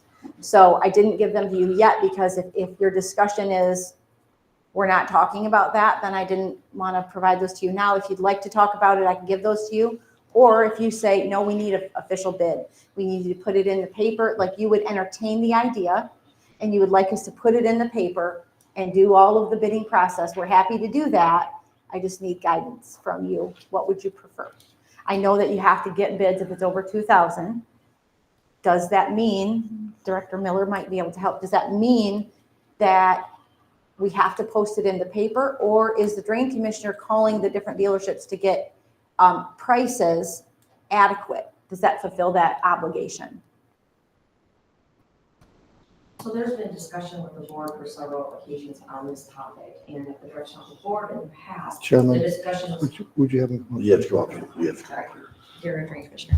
So this discussion has been brought to the board a few different times already, and the discussion in the past was given the current truck we had for evaluation on it. So that's why at one point in time, it was directed for me to discuss with Erica to figure out our options. So with that being said, I did go to local dealerships. I got prices for a Ford, Chevy with the trade-in value, things of that nature. So we had figures to work with. And it is government pricing, things of that nature. Everything was presented to Erica. We have all the copies of everything. So without putting it out for an actual bid, the big difference was this because of the fact of the current truck, to get a value on that. So I guess the bottom line for me is, Erica, then where are we at to get her a new truck? I mean, use the plan that you're presenting to us. How much money are we putting in it to get her a new truck? We're using that $10,000. We're using the $13,000 we got back from the total of the other car. We're gonna move her truck over into the pool. What are we talking? If the board allows us to use the $10,000 that was previously set aside for equipment when the inmates were doing the drain repairs, if we use that $10,000 plus line items on her regular budget that she's under budget on, if we do those things, and then we're only, with the $10,000 trade-in, we're $1,200 short of buying the truck. So it cost us, the general fund, $1,200 is what you're saying. Correct. And we're using some stuff that she's over budgeted in her budget. Yes, That's my correct. current budget, I have funds available that I have tried to minimize my usage on for this purpose throughout the year. However, if we decide to move instead of taking the $10,000 trade-in, we move that vehicle, the 2013 Ford F-150, to a pool car, it actually cost the general fund nothing because we received money from the Malibu Right. Right. exceeds the 10,000. Now, is that a long-term solution in the pool car? Probably not. Because I think the pool car is another discussion that for another day to pull them all together, find out where they're going to be, where we can get the maximum use out of what's in that, you know, in that Correct. pool car area. I think that's the discussion for another day, to Definitely. pull them all together, find out who's using one, when they're using them, how all that structure is best for the county. The other thing is the cost of paying an employee mileage versus the cost of a new vehicle. Also the liability, which I need to check with MMRMA. If an employee is driving a personal vehicle, what's the coverage there? And So again, those are things I want to look when we into. pull that pool car discussion together, that information will be well spent at that time to have all that information. This is what it would cost, this is what it would consist of, you know. I'll open up the board for the drain commission. I mean, if we're gonna get her a new truck this year, next year, 10 years down the road, it seems to me the time is now with what she's presenting as far as, you know, the money we got back, the other kind that was total, plus the money she's still putting away for this purpose. I'll go up to the board. Chairman, I don't have a minute's problem with it. The only problem I have with it is I'd like to see some more bids from dealerships within the county. I see there's one here from the county, there's one out of the county. I'd like to keep our money within I'm the not county. disagreeing with you, and I completely understand that statement. But I will have to say, I did reach out to the four local local dealership, and I got zero response. And We're what talking about, about right now. huh? I know what you're saying too. Yep, but I will have to say the lowest bid here is from a local dealership right here. I'm not, I did create a couple motions. There isn't one approving the purchase, but approving the bidding process, if you'd like to use those. Like I said, Commissioner, I do agree, and I did reach out, so. Well, that's all you can do is reach out if they don't Yeah, respond. no, and I agree, I completely agree. So, Chairman, Yes, Mr. Radler. just so I could take another tack, and this is nothing about a truck or anything. I'm scanning the sheets that were handed out. We haven't gone over them yet, but I'm thinking the last projection we had, and this is reiterating the old, 1.9 million in the hole, which we haven't figured out. It seems like we've been spending like we are not recognizing whether it be parks or whatever, just because it's in the budget. The point is, at some point, are we 1.9, are we 1.3, are we 1? We're going to be scanning through all the budgets, trying to determine where we can pull money from. If we have no, I'm looking at the reserves. I mean, that's 2.7, and the unassigned, which is the old PGS funds, 2.8. I just don't know going, my comfortable level is just sort of like, wait, we should be putting the brakes on and figuring out where we are, because the whole focus of the board may change. Now, I'm saying that, Chairman, because that's where we left off, and I sat through the 5.5 hour meeting with the controller administrator and others. It would be I was listening and to postpone this until we figure out what we have. Now, I know it's only going to cost, what, $1,200? And 10,000, I think it was 10,000 is not a lot of money put against 1.9. I will have to say the last time that I approached the board with this, the valuation of the truck went from 15 for trading value to 10. Did it? How did that It's just gonna happen? keep going down. Just market value? Yeah, or- just it's becoming an older truck. Well, you go out to look for a truck and you really have, which I had to it not so long ago, you really have a hard time finding a truck unless I'm looking in the wrong places. Used or otherwise. New ones, yes, for 70, but this is used, even used ones. It's amazing. But anyway, I just wanted to bring that up as a sharing a thought. And it's a good thought, and when I read that, I just thought, pleasure of the board, I mean, I understand what you're saying, like what I said with cost and everything right now. Oh, yeah. And again, this is something where we can just, put our bridge through, get closer to the budget time. Find out exactly where we're at. I also am requesting if you would like the formal bid process, and if you would approve us moving forward with the formal bid process, and we could just do that and then bring those back to you if you would like. Now, that does cost a little bit of money to put it in the paper and such, but we can do that if you prefer. I trust Darren, she done her homework. Yeah. You know, she's trying to get this truck, she's calling every way she can to get the best prices she can possibly get. You know, I'm not worried, we'll try to put it in the paper and wait for people to respond and all that. Myself, my personal feeling on that. But, so pleasure of the board on this. Give me some direction. If you want to just bring this back up in a couple weeks when we meet. Bring it back up, you know what I'm saying? I do, and that's a really difficult, we're down to $1,200 or something? Yeah. And I will have to say, Eric and I were even looking at my budget. There could be a potential that I could scrape a little bit more, given what expenses will come up in the next month for December, so.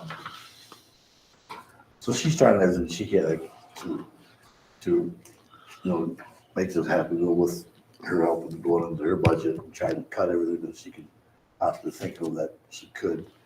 But again, it's a pleasure of the board. That you understand exactly what the Commissioner Barlow also was talking about. Chairman, as I recall, I mean, there was a need to this and I forgot the backup point. Was this the truck with? There's many needs with the You went vehicle. through There's no that in the backup camera. past. There's no way for us to charge our devices in the pickup truck, things of that nature. It is a good truck. It has low miles on it. I'm disagreeing with any of that. And I have, like I said, throughout the year, I have been skimping budgeting, trying to come up with a way where it's not impacting to where using funds that are allocated already to the department, to where I'm not coming to you like in the past where it was like, hey, I need $30,000 for this truck. It's not that. So I really tried. The other aspect, Chairman, is we're in negotiations. Now, I won't get into detail with that. I understand the but board's it's position. I it's really do with everything that you guys are facing. Well, then, as a board, then, Darren, we appreciate you bringing this to us. Let's consider this. Let's look forward. Let's get through a few things that we got working, and then we'll bring it back to the board and see what happens. Okay. Sound good? I think we just might, as the longer we kick it down the road, Yeah. the truck's going to decrease. The new values obviously are going up. Rebates change constantly. So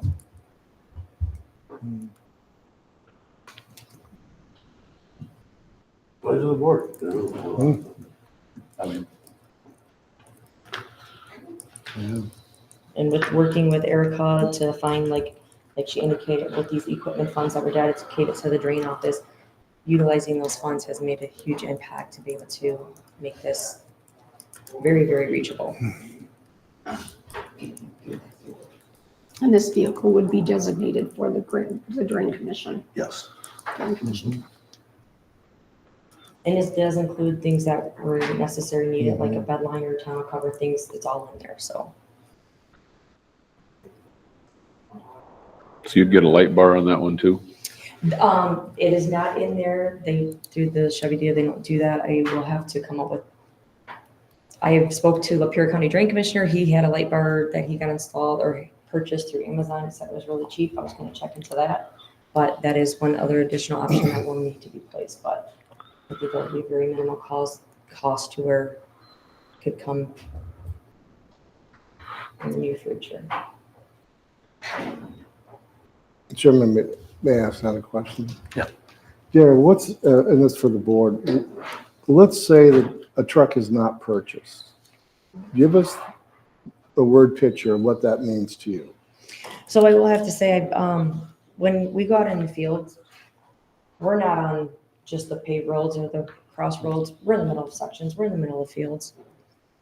It turns into sometimes we're tight quarters. So, being able to back up and not see, I don't want to have to make that call to you guys and say, hey, I ditched a truck or I backed into a tree because I can't see.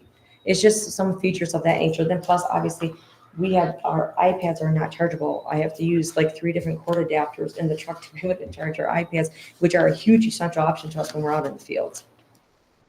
We use it constantly, all the time.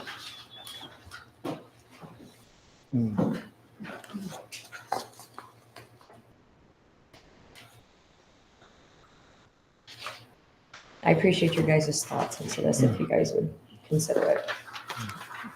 So Erica, you think we could really get this done for $1,200? Yes, given her hold on, I just gotta find the number.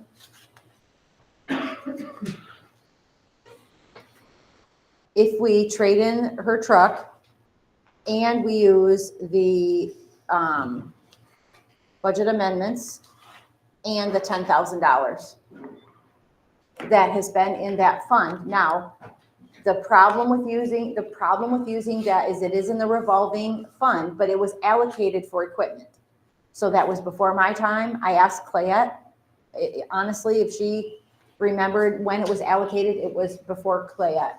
It was many moons ago. We tried to find the history on it, but what history we did find out about it was that it was for equipment that was purchased through the drain office that was used for prison crews for cutting down trees and things of that nature, which we do not utilize anymore. So I it don't was know. equipment. I feel this was equipment too. And we have not found the documentation on that. I've looked through the Mike Copeland documents. It's probably in a file cabinet or in a box from a file cabinet in storage to know when and what were the parameters set on that $10,000.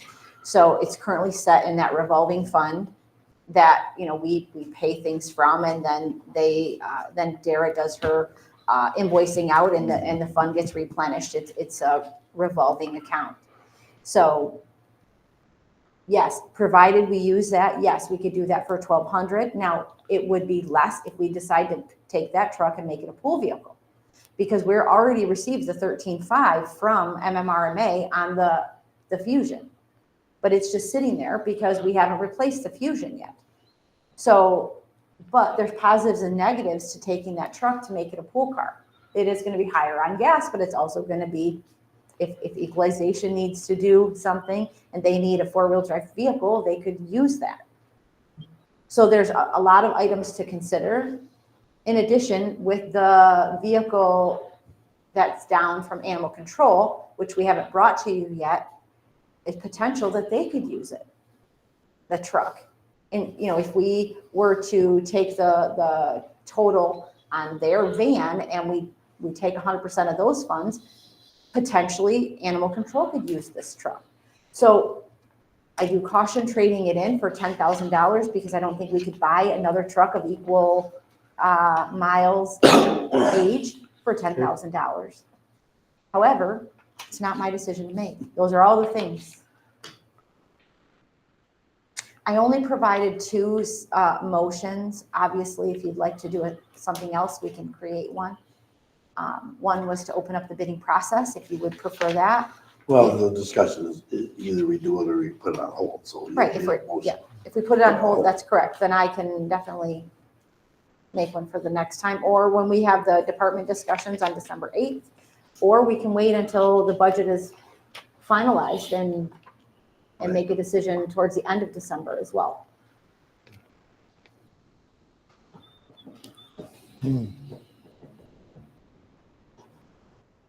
Pleasure of the board. I know Dara's concerned about the depreciation of the vehicle. Probably 3 or 4 weeks ain't gonna make any difference, but you know what I'm saying?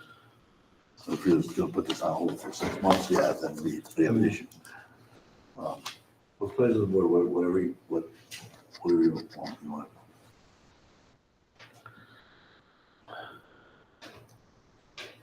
Well, Chairman, from a finance perspective, I pretty much outlined my concern. I'm looked at both sides and understand. I mean, my first reaction was, well, it'd be great to have the backup screen, but we had side mirrors for years on our farm and we didn't back into any trees, and we had tight corners as well. But, the fact of the matter is that sometimes when you don't do your replacement, the longevity, I don't remember how many miles is on this, the longevity of the future, its usefulness and repairs and that type of thing all play into it. But I'm concerned with the fact that we really don't know where we stand budget-wise and that we're in negotiations. And if we're 1.9, we need to act like we're 1.9 until we get some better information. And that's my thought, Chairman. I'd rather postpone it a week or two or whatever whatever the next date is, just so we get some numbers. But that's my position, finance. Chairman, I'd like to postpone it, wait till Commissioner Cook gets back. He's on the Finance Committee with Mr. Bardwell. What do you think, Commissioner Bardwell? You think that'd be a good idea for? Well, I think it'd be a professional courtesy, certainly. Definitely like to get his input, but Okay. even if he wasn't here, I mean, in the sense is that financially, we need to know where we're at. Commissioner, it appears I'm going to be overruled, so I'll go with the rest of the board. So I would have been ready to go with this option to trade it in, even though we would have a cost of $1,200, which there would be some opportunity for possibly. Yeah, like I said, there even could be a possibility within absorbing my that. own budget to be able to come up with that, but like I said, I gotta figure out if, obviously expenses for the month of December. My position, I'm not against it. I think we should wait until Commissioner Cook gets back. Okay. Then, we're gonna place this on hold. We'll bring it back up in 2 weeks. Thank you, guys. Thanks, Darrell. Appreciate it. Number 11, fund balance reviews for funds. Erica Dibble. Commissioners, I do have updated 2026 projections for you, which we'll discuss at another time, but it still is showing under $1 million deficit, just under $1 million deficit for 26. So in doing so, in working with that, Commissioner Vaughn, Chairman Vaughn, recommended we start looking at other fund balances. In particular, the 483, which is the capital improvements, the 244, which is the technology and equipment fund, as well as the jail improvement fund. We do have fund balances in those accounts. We do have funds there. It is not best practice to pull money from those. However, there are funds in all three of those. I worked with Director Miller on the few items that he has for the 483 fund for next year. There is some that are critical, No. particularly one is critical. Erica, you handed out this paper for what you're talking about right now, right? Yes, But it doesn't say on there what. At the Okay, top. 40, obviously we're 483, 483, 488. You're talking this one, right, Chairman? no, No. I don't believe we have what. those are in the board packet. Oh, okay. Oh, okay. I was looking at your handout. Yeah, Sorry. I was I'm like, looking at the I don't- handout I too. don't have I'm that. getting lost here. Yeah, they're the board package. I Oh, looked at my board packet, I had it in front of me. Pages. Okay, I see what I see. it now. 71, 72, and 73. Right, okay, I see it now, you're good. I was trying to figure out how I can find the 244 foot, and I see where it's at now. So the Fund 244, Equipment and Technology, there is a minimal amount, fund balance in there of 176,000. I would recommend not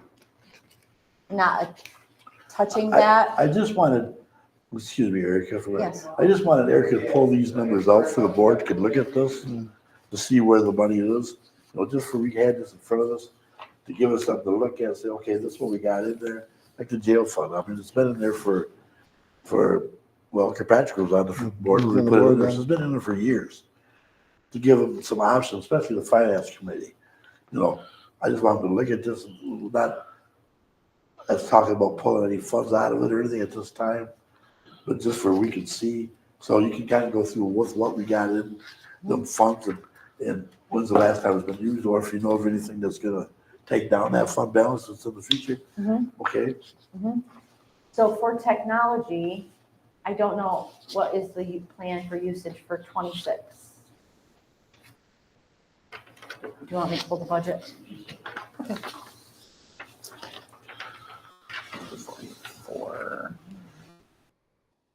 For 26, we have set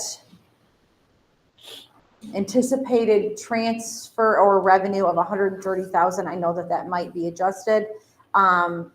Anticipated usage of 114,000. So a net impact to the fund balance of a positive 15,000. However, with the current fund balance of 176, if we were not able to allocate funds, we still would be able to use the 114 that is requested. However, that would significantly reduce your fund balance, right? So we currently have 176. If we did not allocate the 130, that would take your fund balance down to 40 grand. And there's still projects that were approved that have not been invoiced yet. okay, in 25. that's, okay, there's things that we've done in 25 that haven't been invoiced yet, that would affect That that. we're budgeted for, such as the scanners for district court, Okay, still need to be invoiced in 25. okay, And then Fund 483. So the current fund balance and is, that 483 fund is which one, Erica? 483 is capital improvements. Okay, So that fund does have 1.8 million in fund balance. Director Miller did provide me with the list of items that we're planning to do in 26. Some of them are more important than others. Most critical would be the courthouse tunnel inspection, but that's only $5,000. Currently, we have budgeted for 26 a transfer in or revenue, but transfer in of 124,000 and a budgeted use of 589,000. So that would be a negative 464,000, but that would still leave us with 1.3 million in that fund. Okay.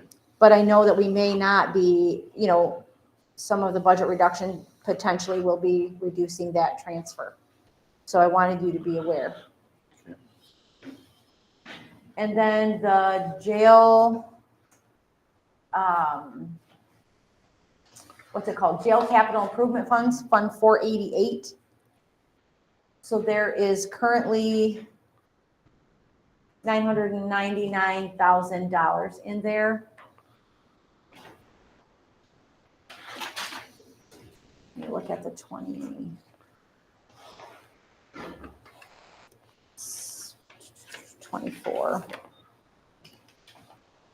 I handed out the 24 budget as well as, 25, as well as the 26.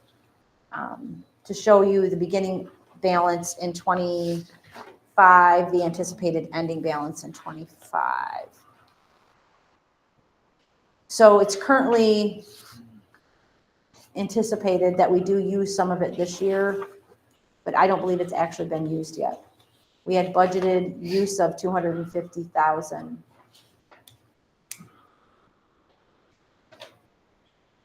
Bringing the fund balance down slightly to 745. okay.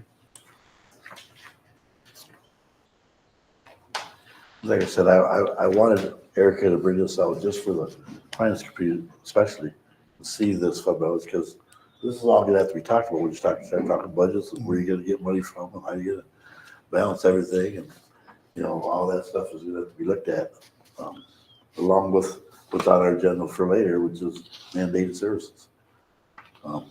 You have to look at all that stuff, but.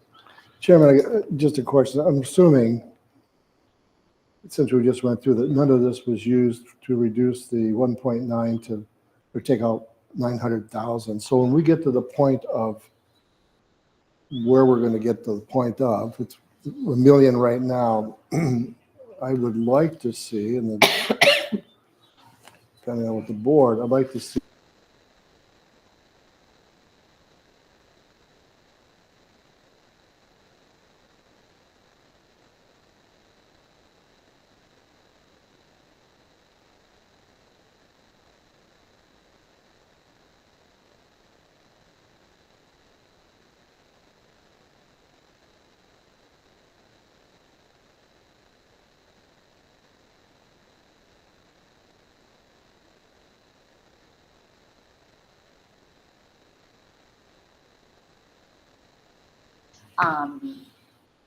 to pull its anticipated and budgeted use of that.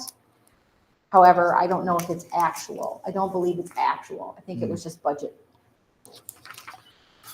And on top of this too, Erica, we still have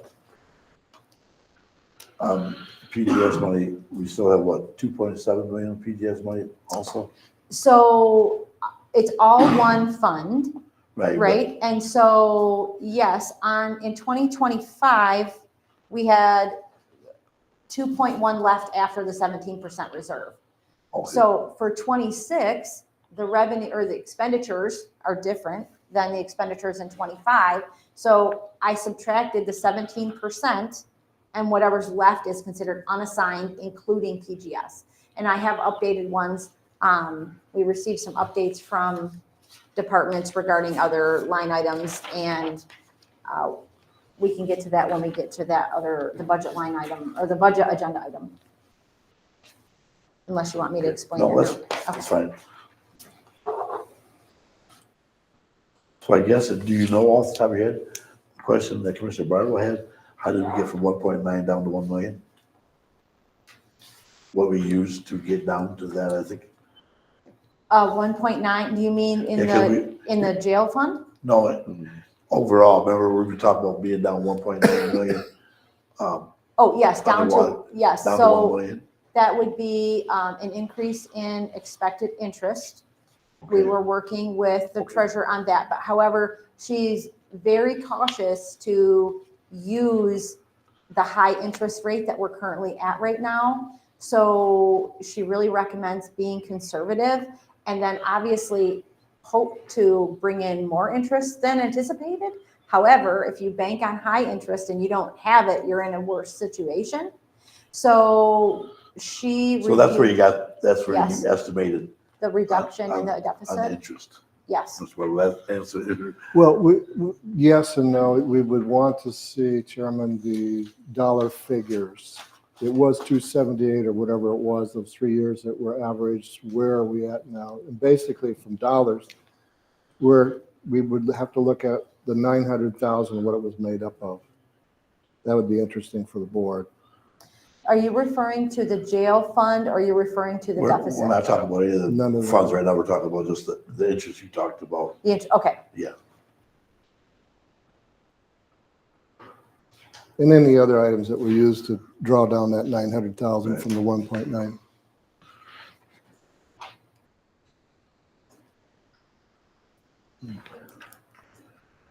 Okay.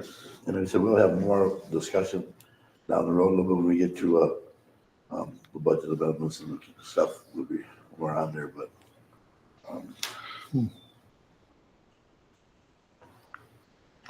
Any more on this? Like I said, I wanted to bring this out. I wanted to finance committee especially see what we all want to see where fund balances we had in there, when they've been used last, what are projected to be used for. And Chairman, can I ask Mike Moore something? Yeah. Mike, have we got any progress on the extinguishers in the jail? So we don't know where that's at.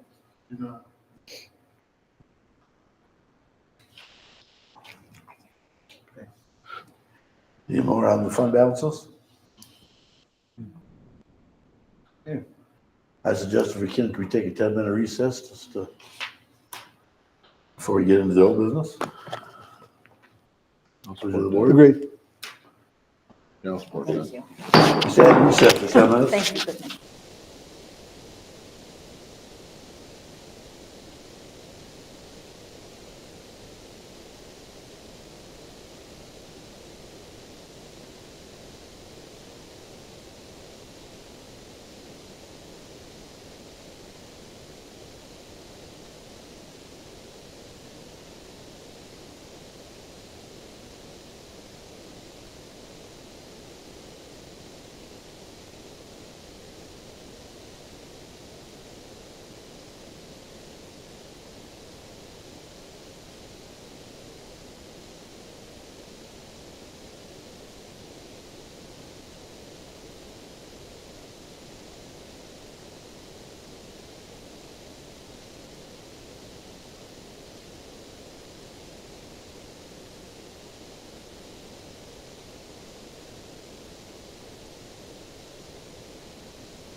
Taking you back to the commissioners meeting this morning. Well, next on the agenda, that takes us through the new business. Now we're gonna jump into old business. First thing is discussion on the road commission. Okay, I'll lead this up. Okay. I'm gonna start here. I need everybody, listen to this pretty closely because there's a lot of stuff in here. On February 21st of 2012, House Bills 5125 and 5126 respectively allowed county boards of commissioners to dissolve appointed road commissions or to ask voters for dissolution of elected road commissioners. The method of dissolution depends on whether the road commission originally was created by a resolution or a public vote. That was House Bills 5125, 526. The county commissioners can disband a road commission by either a resolution or a voter-approved referendum, depending on how the road commission was originally established. The road commission was created by a county board resolution. The county board can dissolve it by passing its own resolution. If it was created by a public vote, then the question has to be dissolved by the voters. On April 13th, 2010, the County Board of Commissioners in Tuscola County passed the board of the road commission by a resolution and a county vote. That means it can be dissolved by a resolution and a county vote. What day was that, Chairman? It was on April 13th, 2010, motion number 10-M-083. Thank you very It much. was done by a resolution and a county vote. So you were right on that aspect, Mr. President, that you do not need to go back to the voters. Now, on that date, if you guys would have said, let the voters decide what they want, let's put it on the ballot. If they would have voted for it, then you'd have to have a referendum back to the voters to undo it. But since the county board done it by a resolution and a motion, it can be dissolved as simple as a resolution and a motion, okay? And now the question comes up. And I'm addressing County Clerk Freddie. Okay, the road commission board is officially disbanded on the date specified in the county board's resolution. The term of office for any appointed or elected road commission ends immediately on the dissolution of the board. So if you disband the road commission, say we come up with a resolution or disband, let's say 1/1/2026, say. At that date, they're done. It does not matter if you're elected or you're appointed. The term of office for any appointed or elected road commissioner ends immediately with the dissolution of the board. Okay? Trust. So I went back into Cal, because when the governor signed this back in 2012, there's three boards that done it immediately. Calhoun County done it, Benzie County done it, and there was another one that done it. Okay? And what they did, of course, you disband the board. You can't say, okay, we're not going from elected to appointed. You have to disband the board, then regroup it. Okay? Is what you have to do. Now, what these counties did, they didn't put it on the board together. They put an advisory committee together of like 3 people that came right to this board. You know what I'm saying? That communicated to this board. It was advisory committee. They didn't call them a road commission board. They called them an advisory committee. That pointed right there. And if you read through Calhoun County, and I suggest that you do that, and you read why because they thought it brought it closer back to the public, of course. Public had better input on it. You can also use the same thing, because when the governor signed for the commissions, that also includes health department boards, medical care facility boards. You know what I'm saying? The only difference on the health department board, you can do it the same way, except you have to have a public hearing. The road commission board, you do not have to have a public hearing. The health department board, you'd have to have a public hearing before you made the vote. And the same would be with the medical care facility board if you ever decided you ever want to go that route. Okay, that was all part of it. But I thought it was very interesting, and I looked up at the original motion that the governor signed. I cross-referenced everything to make sure I was accurate with the stuff that disbanded of the board. you know, but it's very interesting. If you do a resolution to disband the road commission board, all their terms end immediately with the date of the resolution. Doesn't matter if you're appointed or elected. It's done. So that's something that we need to think about. We have talked about this. You know, everybody knows my position. And with all the feedback I've been getting from different people after we had the meeting here a week or two ago, I think it's time to address this. And to be honest, in a couple of weeks, I hope to put something together, to have a motion or whatever to address the situation. I want everybody else to do their own homework, whatever. But I just went through the statutes of what has to take place. And because I wasn't sure about going back to the voters, but it's very clear. If it was done with a resolution and a vote, it can be redone with a resolution and a vote. If the board would have sent it to the voters back in 2010, the voters would have voted for the elected road board, then you'd have to go back to the voters to have it redone. So that's what I found. I'll take any more discussion from anybody on the board, their thoughts. And it looks, Chairman, it looks like the House Bill 5125, once it was approved by the governor, appears that it was Public Act of 2012. It was Act number 15. Okay. Just so you have that. I haven't looked at the 5126.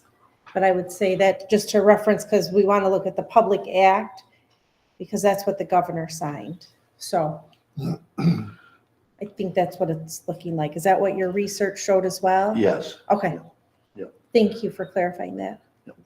So, Chairman, so if we dismantled them, that would be just the board, the financing and everything else, if I understand you right, would stay out there? Everything would stay in place. Okay, if we dismantle the board, we would have to approve, just like we do here actually at Store Finance. We'd have to approve theirs. You know, that'd have to be approved by this board when they get ready to pay the bills.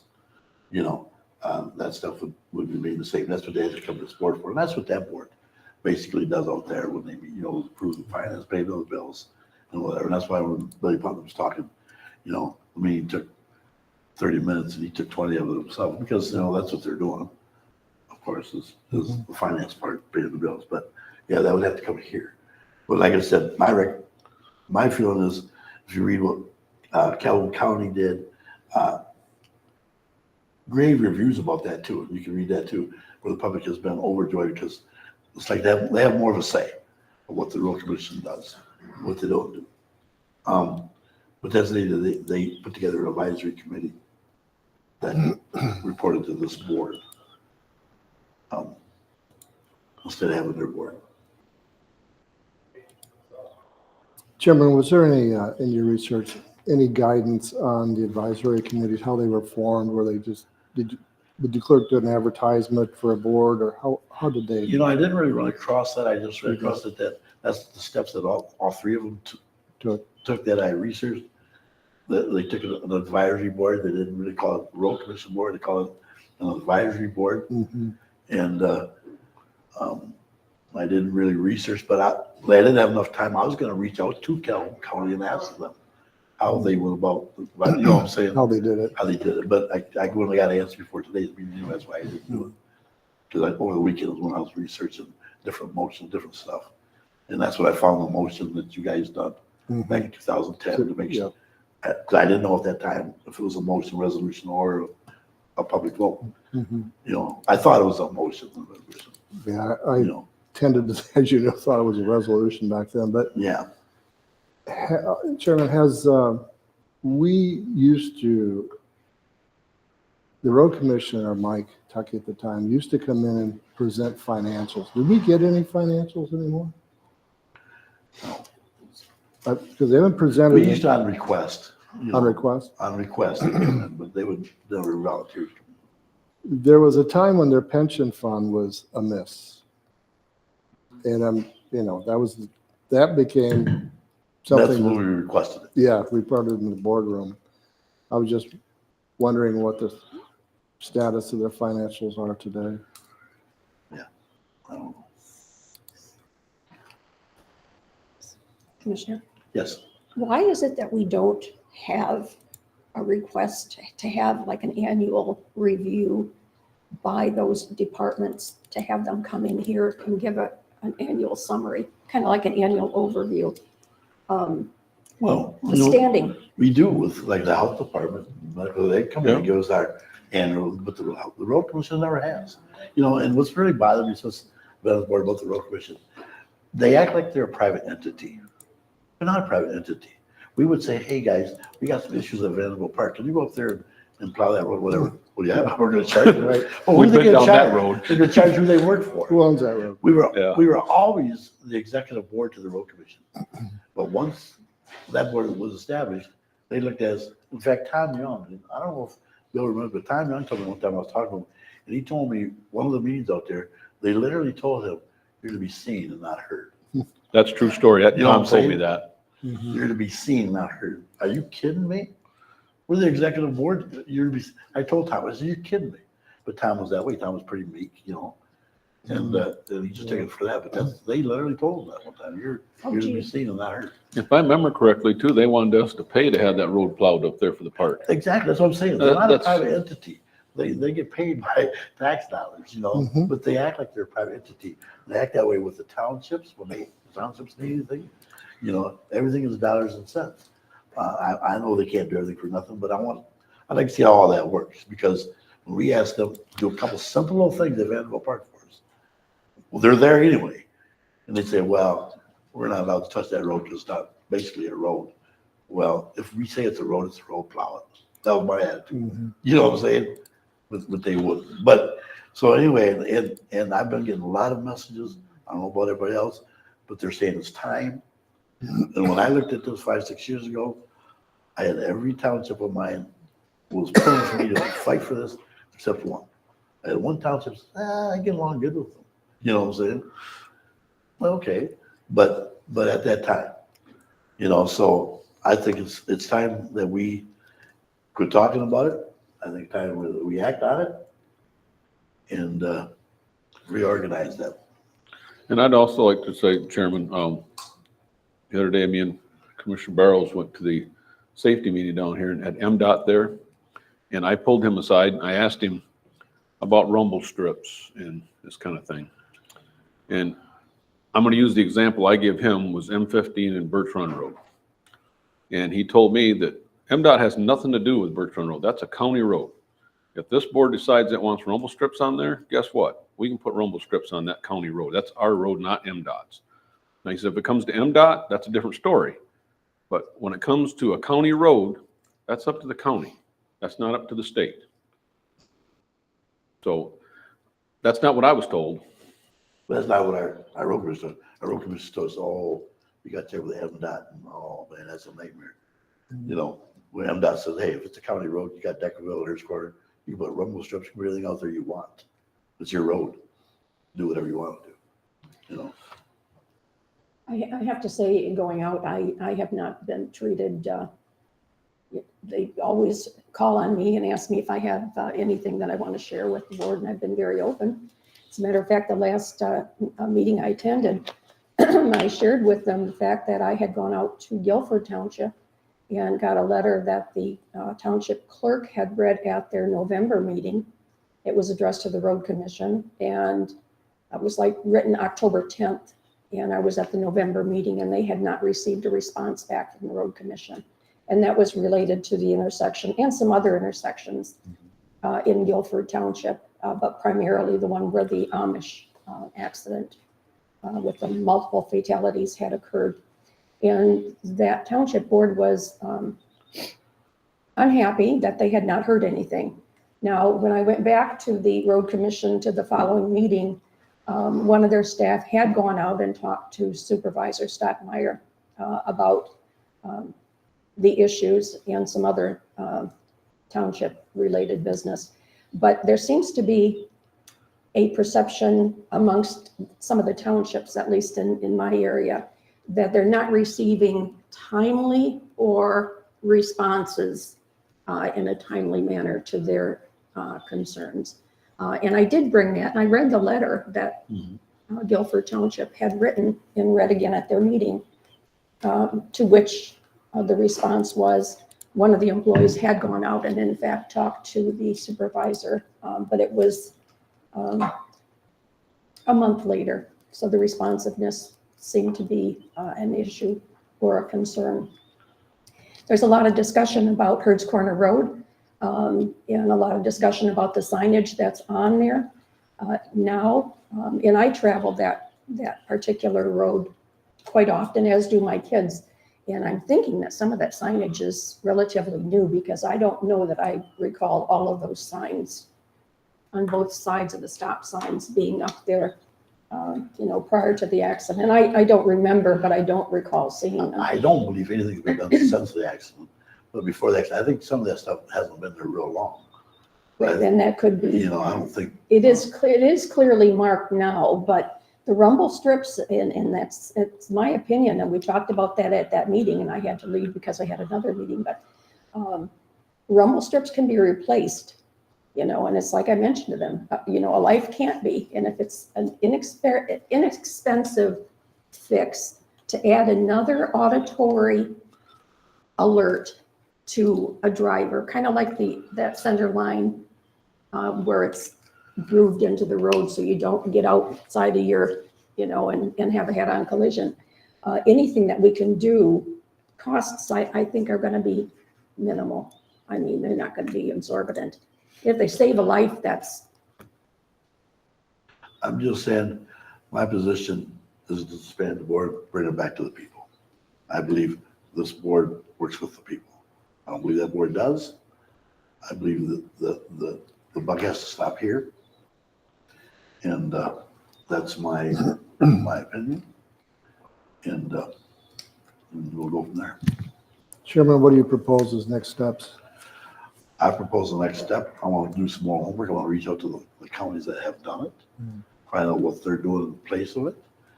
I hope they have some information put together in 2 weeks, because I plan on the following committee, not committee, the whole meeting, but the following board meeting, is to have a motion prepared and let the board finally decide one way or the other, which way they want to go. But I want to have some more information by then, because I'm a firm believer, if you're going to do one thing, you need to always have a next step plan. You know what I'm saying? You can't just do this and not have a plan moving forward. So I want to kind of reach out to these counties and just see, okay, hey, this is what are you guys doing? How's it working for you? What do you find works the best? And now they've been doing it for 13, 14 years. They could probably give you a lot of good information. What they might want to do differently if they had to do it all over again. That's true. That's true. So that's my next step. Commissioner, hope that answers your question. Chairman? Sure. Chairman, I received an email from Representative Beerline's office that they were looking for contacts at the road commission. And I only have my Kentucky, which I can provide that to Representative Beerline's office. However, when I go out on the website, they don't have any information regarding their elected board. So for example, if I wanted to reach my commissioner, I could look you up on the Tuscola's website, find your phone number and email to reach out to you. There's no information regarding them that I could find. Now, maybe I wasn't looking in the right place. I found the same thing, Erica.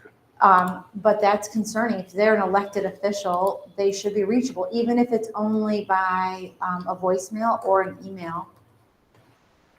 The only thing I found was the contact us, and it generates an email to them. So if any of you have information you'd like me to pass on to Representative Beerline, I'm happy to do that. I don't have any, the only one I have is the finance director, Mr. Tuckey. Mr. Root, I had a business card. I think I dropped one in a couple of the mail bins. But I can get you, I can get you that as well. That would be great. Thank you. I have the commissioner's contact information. You can get that from me. Okay, great. Thank you, Tony. You're welcome. Chairman, what I'd like to see is, it's just like this board. There's one from each district. So in my district, if we had a problem, I don't want to go back there. you don't want to go back to I that. don't want to go back to where we reset and appoint 5 new commissioners. We're in the same place we're at now. So you have 3 You're talking 3. I'm talking, I want to reach out to the other counties Okay, and see exactly what they did, but what I can make a Calhoun County, they got 3-person advisory board. They call them realtors board because they kept the power at this board. okay. Okay, and that's why they call it an advisory board. They kept the power at their board. They didn't want to, they wouldn't relinquish that to another board at the road commission. You know what I'm saying? Now, all the stuff that you just said can all be talked about. I mean, we can all talk about, but that's what they've done seems to be working real well. I want to reach out to them to find out what they're doing, how's it working for them, what they would like to have done differently or better if they had to do it all over again to bring back more information. But I'm not thinking about appointing 5 more board members and having everything. Because we're going to be the same place. We're going to be pulling teeth to get information. I guess if somebody wanted to get a hold of somebody because they had a problem, who do they get a hold of? They get a hold of me. Okay, all right, that's fine. Get a hold of you. That's fine. Yep. So that's my next step. Any more discussion?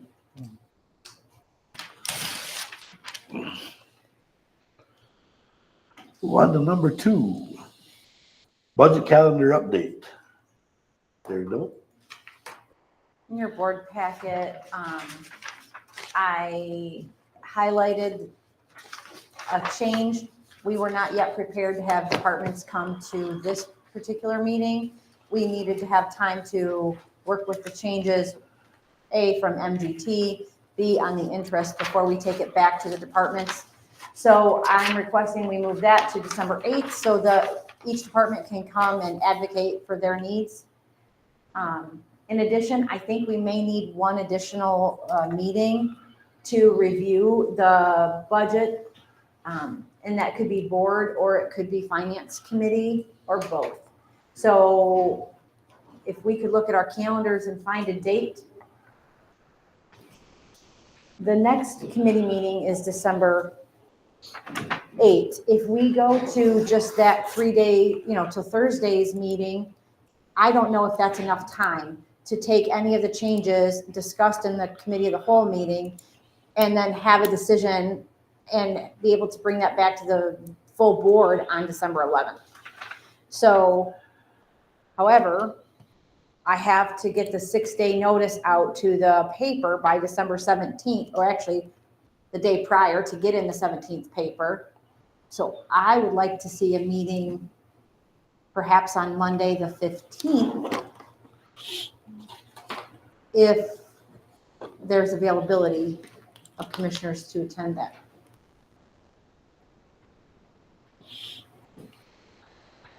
So on the 8th of December, you got the board review for departments requested. That's when you want to do that, right? Yes, That's the board of commissioners meeting or is that committee of the whole? that's committee of the whole. Oh, yeah, I should know. Committee of the whole. Okay, then you got review of the budgets for all funds before the public hearing, date needed. So you got 2 dates in there that are date needed. And that's what you want to put on that That's special correct. meeting? And both of those items, I believe, could be done in the same meeting or 2 different meetings. I mean, we need to review before the public hearing.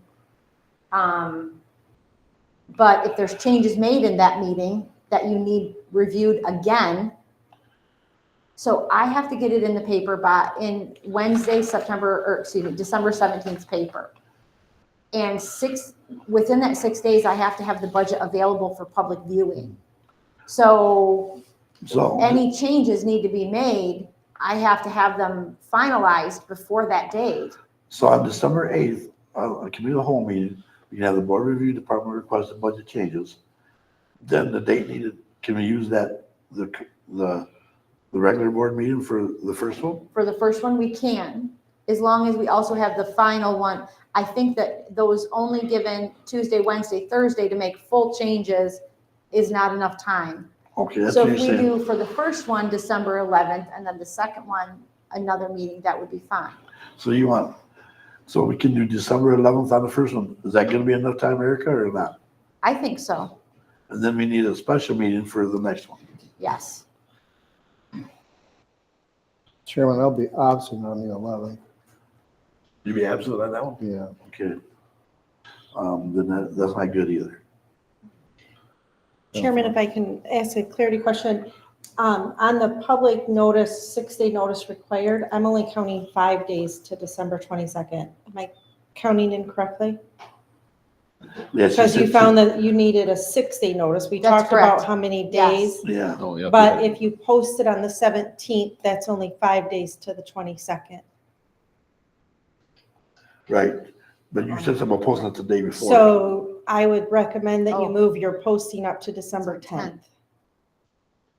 So I could do that, provided I document that it would be available 6 days prior. So I can post on December 10th and say it would be available for public viewing on or after December 6th, the 6th date, right? I have not read what you found, so we haven't circled back together to review that, so I can't comment, I'm sorry. Yeah, everything I found was 6 day, but, so let's look at this here for a minute. So Commissioner Barlow says 11th. Can we know we need the 17th, is that a scheduled meeting? No, No. That's not scheduled. That's just for the public. It's just for the paper. You just put that. That's in my there. deadline, yes. Yeah, Okay, yeah. so I Which would will say, change, if we're moving it, then. yeah, you got to change that, I think, a day or I so. think Yeah, tentatively right now, Chairman, we have the public hearing set for December 22nd. That is Yes. correct. That's correct. So that could be moved. 'Cause that's also a meeting day. Is Commissioner Barbara, are you back available the 15th? I am. so, so what I'm trying to think here, guys, is, cancel meetings that are scheduled, like say the 11th meeting, and make them different dates just to accommodate what we need to do here. Instead of having all these added meetings, if we could, You could cancel the meeting on the 11th, and we could reschedule it and do a special, for the 15th, and just push it out a couple of days. You could do that. I do have a note that on the 8th, we have a committee of the whole already scheduled, but I was supposed to be posting for a finance committee as well. So I guess I would like clarity if the I don't have department. clearly what I'm doing. I know. So before we finish our discussion, if we can have clarity as to if we're doing the budget hearing during the cow, or if we're gonna handle those matters during the cow and call a finance, or are we gonna handle the finance matters during the committee of the whole? Just so I know how to post that. Well, I'm just trying to get it figured out. Is what Eric needs for time. We Right. have this meeting till that meeting, you know what I'm saying? Yeah, I mean, I think you're gonna need So a you're prepared. couple of days to get correct. things adjusted. Correct. So I guess that is up to the board. Can I take direction? Well, first of all, I can't get a directive in a finance committee meeting either, correct? I mean, they can recommend, but they're not giving me a true directive. But No, the there's no budget is- motions in Right. a So, committee but the meeting. budget is Right. a work in progress. So I could take direction from either a cow or a finance committee, as long as I'm bringing it back to you for the final approval. You can take recommendations at the cow. Yeah. Okay. And from the department heads that might be providing some of that. I don't believe you're looking at having another 6-hour style, are you? I Like am we not. did before? I am not during that meeting. Just looking for the big Commissioner picture, what your dream is. I'm just- It was already out. I know. So my intention is to have some sort of a budget update with me and departments, whether it's one-on-one or collectively before the 8th. So we are in unison and I understand what they're asking for. And then on the 8th is when I'm gonna give their recommendation, their request to the board, and the board would then say, I agree, yes, or, okay, no, we gotta mark that down a little bit. So yes, I do want to have another meeting prior. Because I think your days are getting short for that as well. They are. Okay. They all right. are, and there's other appointments, And like if it's union a- negotiations. Yeah. So, yes, Okay. yes. So I'm So Madam Clerk, have we clarified anything or not? We have not here. I was gonna say, it's clear as mud. I think we did. But I was just checking, because I could have missed something. So I believe on the 8th, if I'm understanding correctly, We we will have a can cow meeting that handle, day, right? we can handle, your plan is to handle the finance discussion during the cow, and I would not need to call a separate finance committee. When we get to the finance part of that meeting, we can do that. It would be just as all 5, it'll be listed under a cow, so everybody sits at the board table, and it would be a full board discussion at that point. You're here for that one, right? On the 8th, yes. On the 8th, so on the 8th, we would not need to post for anything special because we're gonna handle all finance matters at the cow. Okay. Would that be Okay. Yes. a fair Fair understanding? statement, yep. Okay. Now, as to the 11th, because any recommendations that come from that meeting, in order to prepare for Thursday's meeting, that may be a tight turnaround time. So would it be, and Commissioner Bardwell would not be available. We don't know Commissioner Cook's availability on the 15th, but hopefully he would be able, and we could maybe move. So make that first meeting, the review of the budgets of funds before the public hearing on the 15th, I instead of think, the 11th? yeah, I think so. If that is, if Commissioner, I don't know if you've touched base with Commissioner Cook yet to see his availability on the 15th. I have not. Okay. So that might be, Okay. you know, we could let's plan cancel on the that. 11th and just do the full board on the 15th, handling all matters The 15th is the, Monday. that's a Monday. Full board will be on the 11th. Right. She's she's saying she can cancel Right, we cancel the full 11th board. That's and what I'm make saying. it the 15th a full board. Okay, Okay. that sounds good for me so far. Okay, so tentatively, we'll cancel the 11th Okay. and make the 15th a full board. Okay, All right, so I'm gonna cancel that. So we'll handle all regular matters plus any budgetary matters at that point. on the 15th, okay? Okay, so now we're gonna do the 15th. And then the 22nd will still be the public hearing. That's a full board as well. And that is a correct? full board meeting. Okay, So do we want to continue to shoot for that? But I'm going to have to post before the Board of Commissioner meeting on the 15th. right. So the deadline to post for that budget hearing is prior to the next full board. Right, so So, you need to post on it. So you'll and need to get it If we know to we're the- gonna do that, you can post on it at any time. You can do it well, tomorrow. correct, but the question I'm having is, do we want to keep the 22nd as the budget hearing?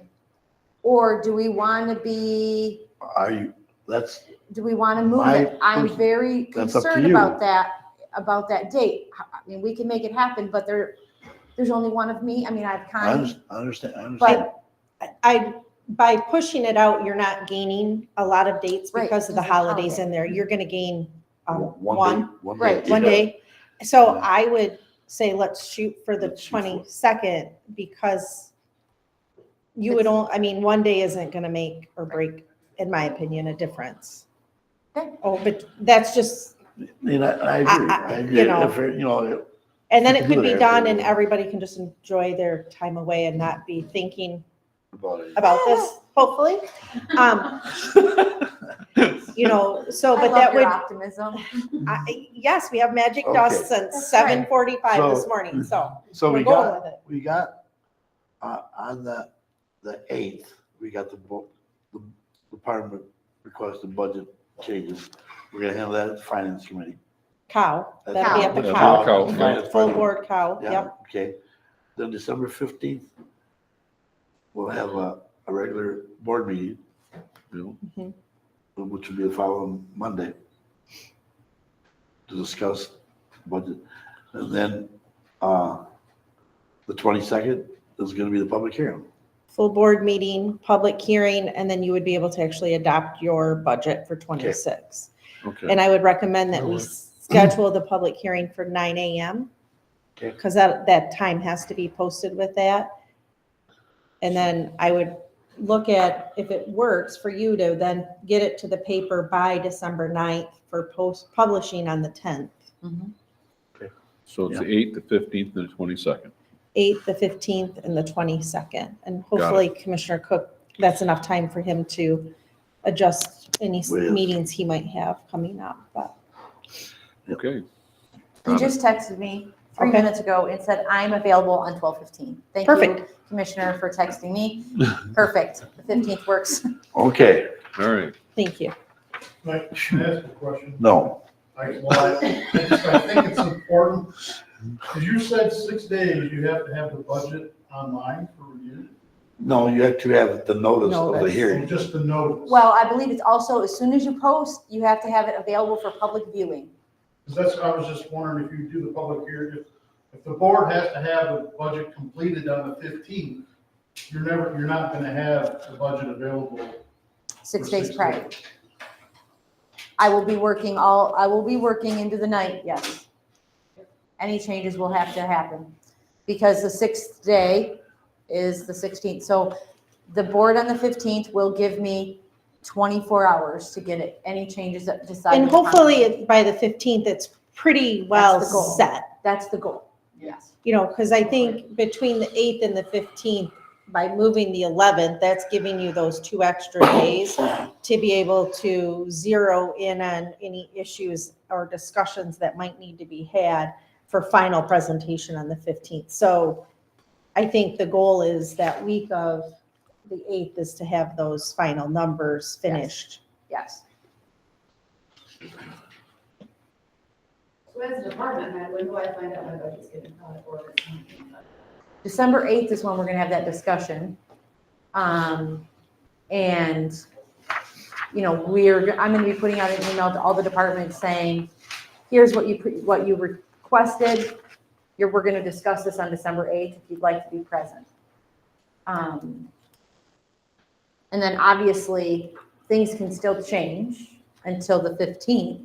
But hopefully, with departments, we know where we need to land. We know what our deficit is. So if we can work together, like Jody can say, oh, you know what, I could reduce this, I could reduce that. We're working together before we bring it to the board on the 15th. So hopefully we can balance I together. provided my budget to you in the beginning of October. Yes, Can you come to the podium? I'm sorry. yes.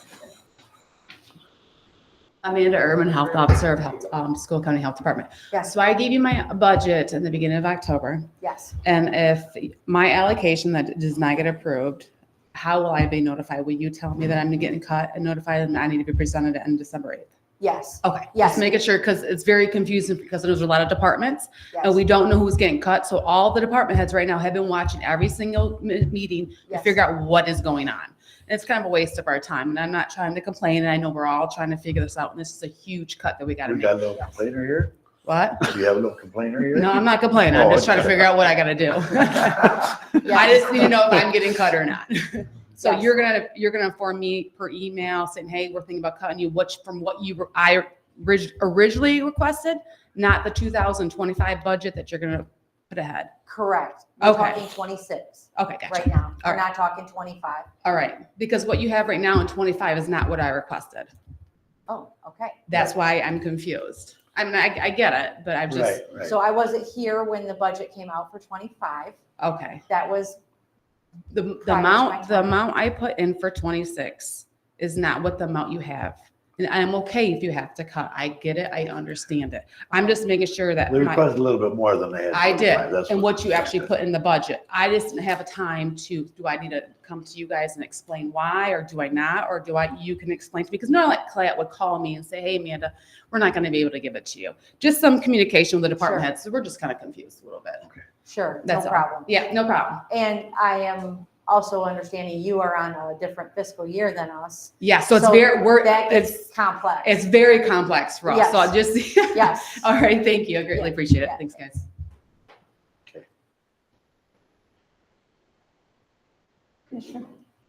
Yes, ma'am. Gonna make a statement. What do you got, Cody? I don't know Cody Martin, GIS Director, I don't know the nature of this meeting, but there's gonna be a lot of wheeling and dealing. I might suggest this room may be full. I don't know if we want to look at. We're not wheeling and dealing.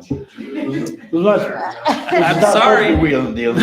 Well, No. maybe wheel and dealing isn't the right word. I would like to be able to put my papers on something to to be able to track what's going on. I don't know if change of venue is in order or not. I'm getting some shakes of the head, but I just wanted to put that out there. Thank you. And you're referring to the December 8th department request meeting. That is not a bad idea, You but ladies that can- you ladies is can not my discuss all decision to make. That is at It's not a terrible idea. if we go over capacity, we have to call the meeting immediately and you would go into 18 hours before you could post. That would be the risk that you would run by keeping it here. By moving it, I think we may run into some virtual connectivity logistics that our IT director, I think, should be involved in that discussion to see if the possibilities to have a temporary ability. We could run a tent for the overflow on the parking lot. Or just give the department heads what they allocated, so we know. Don't worry about it, right? Yeah, that's all easy. I didn't even know what I'm getting. All right. So So I just more to need- come on that, I guess. I need to know location More to come. Let's have more to come on prior that. to 18 You go- hours in You advance. guys talk. I could make it happen on the 8th. Okay. We'll let you know. Sooner than later is better. Okay. All right. Because Okay. Any more on this calendar? Budget calendar? Anything else? Or you have something else you want to add to this? I do. I would recommend not adopting the correct, since what was presented has now changed significantly. So I personally feel you should hold off on adopting any corrections unless I go make them very quickly. So Jody, do we need to adopt the changes at this meeting, or can we do it at the next meeting? Because these that have all changed. I don't know what your financial rules are as to when the budget calendar has to be re-amended and re-adopted. I don't know Since your we're not rules. changing the budget hearing date, I Um, think the work in progress is acceptable to Yeah. hold. I think we're fine. And then I will do a update with all of these and bring this to the next meeting. For adoption at the full board on the 15th. Yes.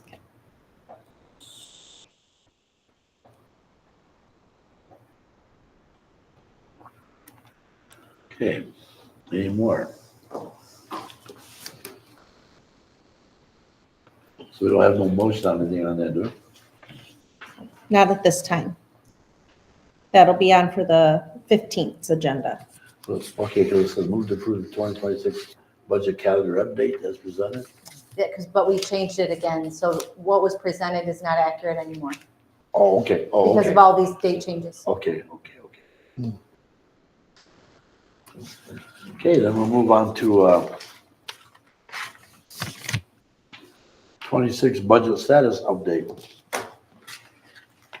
Commissioners, I presented originally the 2026 as well as the 2025, all funds in format. And then I recently just handed out one that says updated. The updated one includes the changes both by the treasurer regarding interest, Okay. as well as some changes made regarding the cost allocation plan, but those are not final. Those are preliminary. Commissioner Bardwell did request a breakdown of, what line items did we improve upon to decrease that potential deficit? So we will get that pulled together for the 8th of Okay. December. So the current updated one that I literally hand wrote updated at the top for you. The current general fund projected deficit is 965,000. Okay. I'm sorry, what was that amount? Oh, it's probably right here. 965, 702. And you'll see that the reserve amount fluctuates between the two documents because the reserve amount is 17% of our expected expenditures.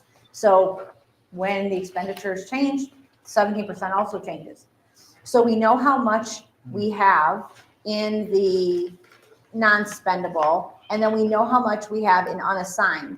So, but we've split it into two lines, one being that 17%. The difference is what is considered unassigned, and it includes any leftover money from PGS. It's all really one fund. We are no longer separating. We have X from PGS and X or spendable. It's all in one pot. You know, we ran this county forever with 10% instead of 17%. That's what we always done. Because the 17% has a lot to do with this $1 million worth of whole lot too. Not saying that we should go back to 10% because I'm not recommending that. But for years, 10% was our goal. Until Neil took it to 17%. Then Pat come back and said, hey, now that you're there, stay there. You know what I'm saying? But that's something can always be looked at too. 17%, 12%, 13%. When you get these times that we're in right now, well, we got $1 million deficit at you. Stuff like that has to be taken into consideration. As with the next item up, which is around mandated stuff. So I just wanted to throw it out there because when I first got here, it was 10%. And I think years before that, it's always been 10% under Mike Homewood till it's now 17%. But just something for thought too. I'm not recommending by any means that I'm supporting going back to 10%, but everything needs to be looked at, especially when we come to get through it. But we got to forecast out 2 or 3 years too, because you don't want to do something today that's going to mess you up 3 or 4 years from now either. So I just want to touch on that real quick. 17% is roughly 2 months of expenses. And that's what they like to see. They like to see 2 months. I would caution going less than that. But we always did 10%, and it was always fine. And the reason I say it was always fine, we had 10%. But most of the time, and at the end of the year, we were always above the 17% anyway. Right. Even though our policy said 10%. So most of the time we were above 17% anyway, but our policy was 10%. But so just something. But I agree with you, and I don't think we ought to entertain it at this time, changing that 17%. But something that always keep it back in mind because we always were at 10% forever.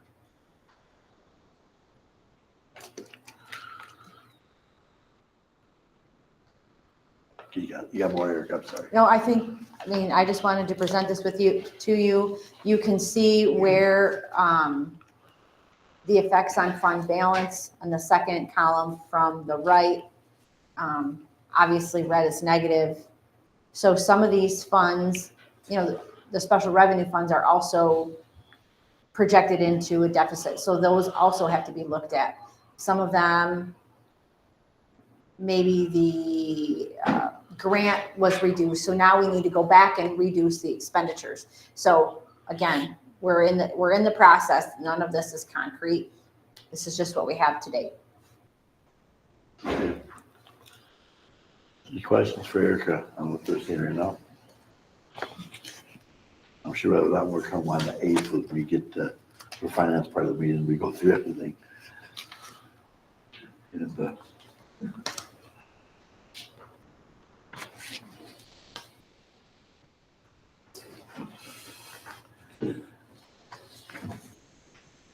That's all I have on that. Was just an update for you.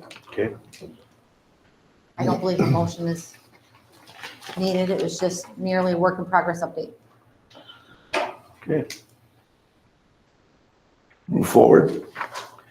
Review the non-mandated services. Eric Dibble. For the request of the board, we pulled together monetary amount estimated for 2026 of the non-mandated services. Now, many of them have an associated revenue. So you'll see that in your board packet. So for example, marine safety, we have an offsetting grant. So we have an expected county contribution, that would be the difference. Or for example, non-mandated service is the City of Carroll contract. Well, we receive revenue from the City of Carroll to do that. So yes, it's a mandated service that does cost us money, but it also brings in money.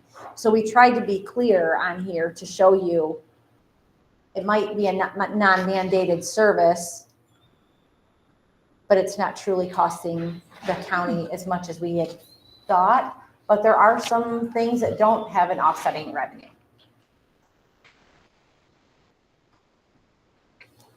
And some have a partial, for example, the GIS. So GIS department receives revenue from another county as well as other things. So they might be non-mandated, but they are bringing in some revenue, and that's highlighted in there. So we got animal control, which is $264,000. The budget's 400-some thousand.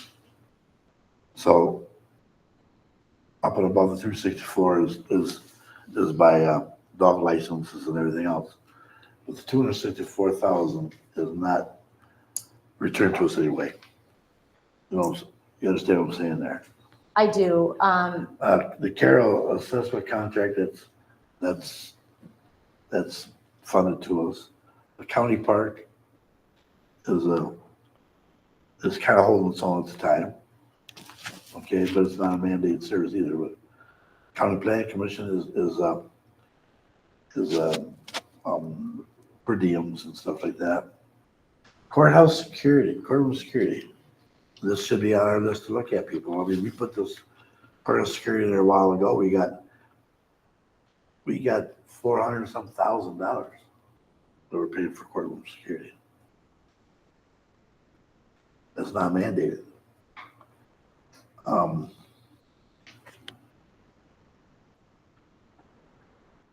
I just wanted to, we got the health department, not mandated. The core study programs are not mandated, but Right, but I just wonder again, just to give us a copy of this for everybody to look at, non-mandated services Yeah. that we have. And just put it in our minds for the next financial meeting that we have on the 8th. This is stuff to look at, to consider. If we want to look at any of this stuff, I mean, you look at the stuff, you go, wow. You got Economic Development Corporation, $120,000. I believe that the EDC needs to be in this board about once every month. They need to tell us what that 120 is paying back to the community. You know what I'm saying? Because I believe in the EDC. This has been this board. We've done some great things. Okay. But we need to continue to do them. If we're going to give them $120,000 a year, we need to see results and what's going on and what's happening. And they need to be in here to talk to us. And it needs to be, I believe, once every month. One meeting a month they need to be in here. Because it's $120,000 that we're funding them. What you see on here, I mean, you got animal control. People talk about animal control. If you took away animal control, this county would go nuts. The sheriff's department couldn't keep up with what was going on. I mean, it's a non-mandated service that, what are you gonna do? You need it. Gotta have it. Now can we look at people out there and just see if there's something we can do different? We could. But all the stuff needs to be looked at by the board. So I wanted to get a list of non-mandated stuff for Nancy to see and the finance committee to look at. Because I think that being on the 8th is when we need to have ideas about all the stuff, what we want to do. So it gives us a chance now to look at it, to think about it, Chair, can I ask a question? Sure. Why is there 2 on there for courtroom security? One is courthouse and one is courtroom. Okay, now I'm learning here. So isn't the courthouse supposed to be secured by the sheriff of this county at the door? It is. It is. And I believe that is in statute. Yeah. From what we've been told in the past.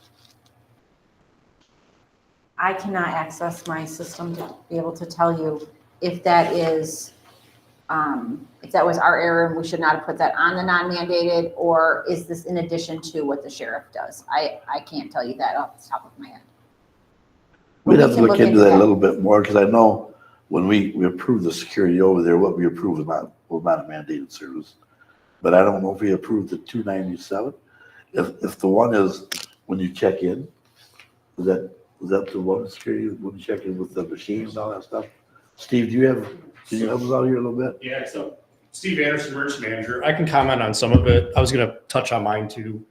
So the courtroom security is the bailiffs that work in the courtrooms themselves. That is in control of the courts currently. Okay. The That's courthouse. That's just the bailiffs. Yep, the courthouse security would be the deputies that are working the front door. So wouldn't that be on the sheriff?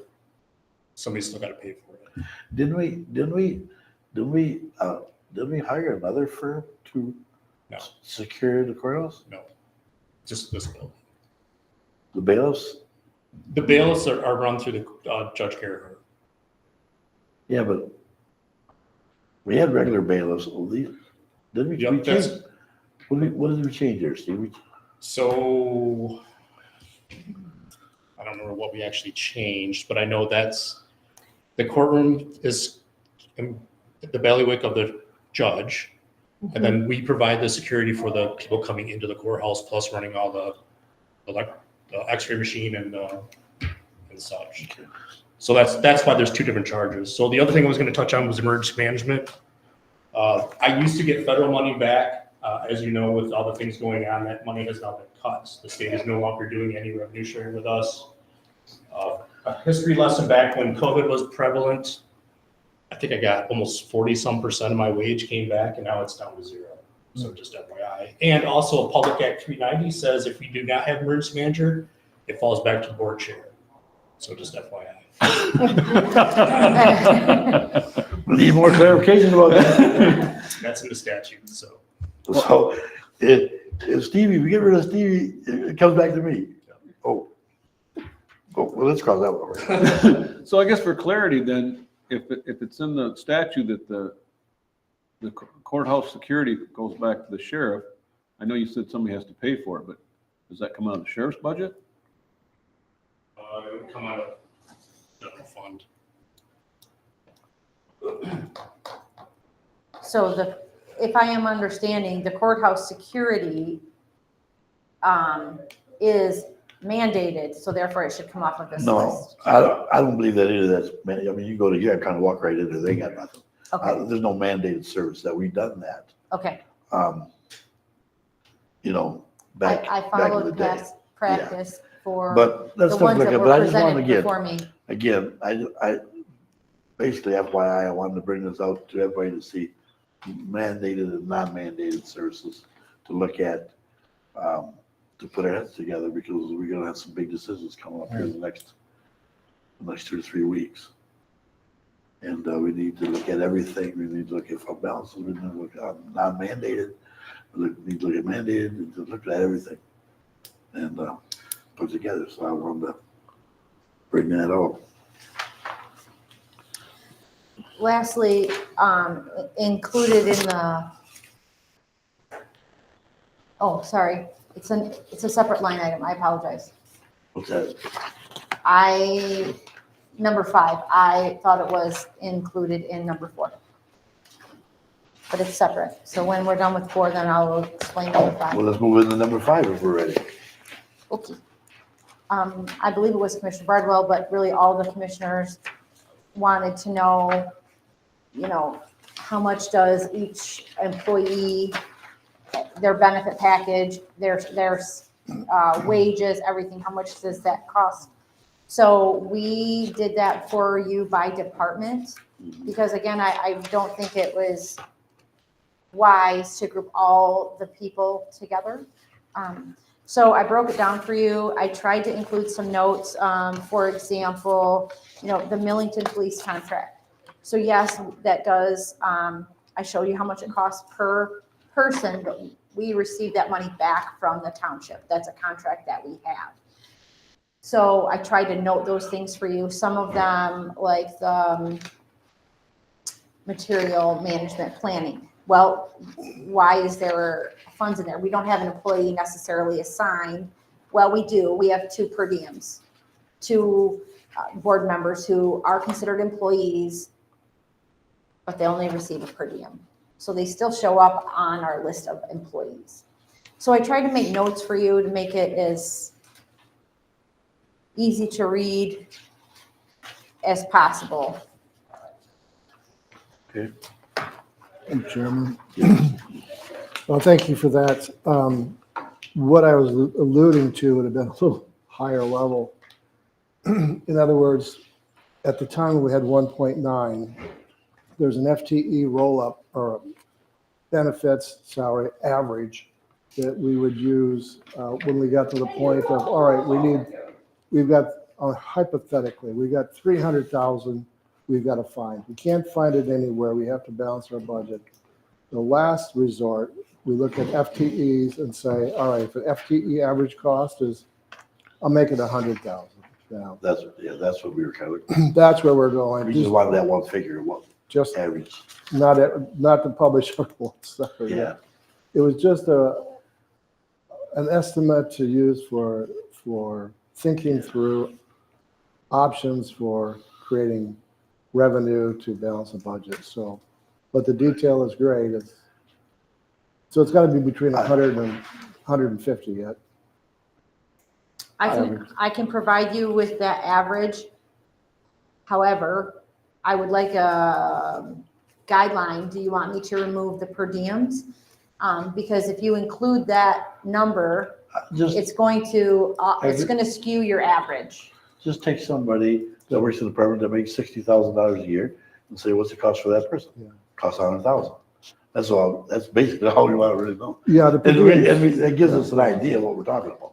just salary and roll-up benefits. Yeah, you know what I'm saying? Just what's it cost for that person for the year? Ours is roughly 35%, about 35% per person's wage, whatever the wage is. There you go. that's about 35. Yeah, and that's what we're looking for right there. Pretty much. And now that we brought it up, I want to talk something else. We while back, for last year, we voted every year to give the commissioners a raise. We need to freeze that or stop that or freeze it until further notice or whatever. Absolutely. You know what I'm saying?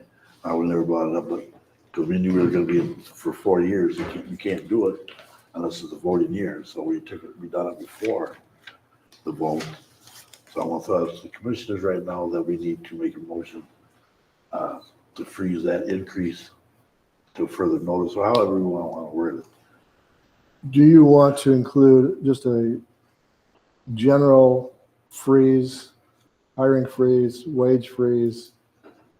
I'm getting to that too. You're going that direction? That's why I'm going that I'm direction. just thinking. But I was thinking about the commissioners, I've been thinking about this for a while. I keep forgetting about it, but this subject that we're on that Eric was just brought up, it just hit me that, yes, this is something I want to talk about. And, but yeah, and I think that's something else when you talk about this, Just is what you said. As the old days. we did. Like the old days, a little higher freeze, wage freeze. We need to have that ready for down the road too. That needs to be discussed. But Commissioner, if I may, Yes.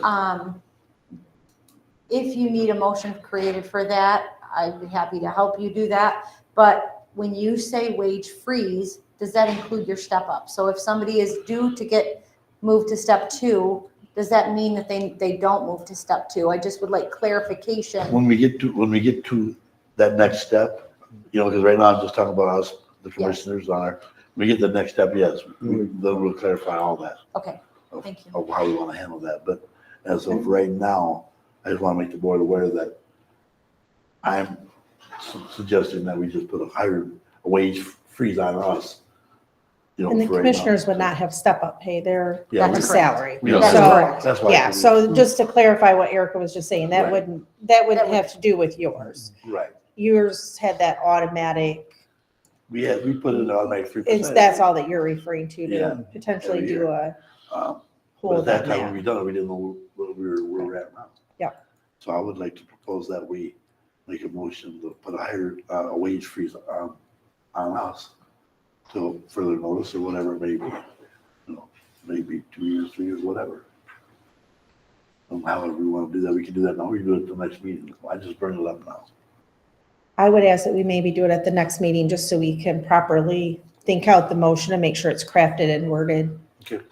Just so that we can look back on how the previous motion was worded, and then we can move forward and look at that at the next one. Would you like- go Would ahead. you like to see what was approved in the past, what was approved and how it was For worded? the commissioners? Yes. Yeah, go ahead. Motion 2024-M-172, motion by Thomas Bardwell, seconded by Bill Lutz to approve an annual 3% wage increase for the Tuscola County Board of Commissioners and Tuscola County Road Commission Board beginning January 1, 2025 and continuing through December 31st, 2028. So obviously, we can create a motion in a similar format, saying we don't want to rescind because the 2025 did happen, but we can. I would not rescind. Yeah, we could get a motion to. I just think that we should think out how it should be properly worded for history and tracking. Thank you, Shelley, for bringing that in. Also, Chairman, you might, if we can at the same time, since we're pausing this till the next meeting, to craft a potential motion for the rest of the hiring freeze, and Okay. which just means that it comes before the board Right. for the department head. So you remember how we did it? Yeah, yeah. I'm sure we've got something in the past. Right. If that would be agreeable to the board. I think at this point, we have, those are the first steps we have to take, I'm sure. Okay, there goes. All right. I think that takes us through our old business. I have one question. On the salary, does that include health care, or is that just salaries? Oh, no, this is everything. This is healthcare, life insurance, Okay, all. so fringe it's benefits. salary and benefits. Salary and Okay. benefits, yes. Thank you. Okay, that takes us through the old business. And any correspondence and resolutions anybody's got they want to share? If not, I don't see anything on there. Let's move to the commissioner liaison reports. We'll go to Commissioner Lutz. I want to give a shout out to Jeff Boggs out to the Board of Health, the VA. I shared this to the meeting the other day. I had a gentleman that was been trying to get his Vietnam stuff straightened out as far as when he was hurt in Vietnam, and he went to a couple different places in the state, and they said they couldn't help him. Jeff went the extra mile, and this gentleman's going to get his benefits because of Jeff. So I just want to say that he's doing really good things out there, and that gentleman was very happy. So that's that. In the HDC, Human Development, I want to let everybody know that nights of shelters for adults year to date is 2,302, and for the children, it's 2,773. That's kind of alarming. And homeless wait list in Tuscola County is still at 27. So that's not very good either. So other than that, that's all I have, sir. Okay, thank you for that, Bill. We'll move on to Commissioner Barrios. I'm trying to attend all of my district meetings. So I've attended Elkhorn Township. As a result of that, I was asked to sit in on the Cassidy Area Ambulance meeting. I attended Guilford Township meeting, and as I mentioned, brought their board letter to the Road Commission and reviewed that with the Road Commission. Obviously attended the finance meeting, Wisner Township meeting, Village of Akron, Tuscola County Parks and Recreation meeting. The Road Commission, great start. A very well attended meeting that's held at the Tech Center. And Commissioner Lutz and I attended the Thumb Regional Traffic meeting that was held at Brentwood. I attended the SBCI Saginaw Bay Coastal Initiative meeting and found out that even though it's still listed on the website, it's no longer held in Bay City. And as a matter of fact, it closed down, and it is now called the Saginaw Bay,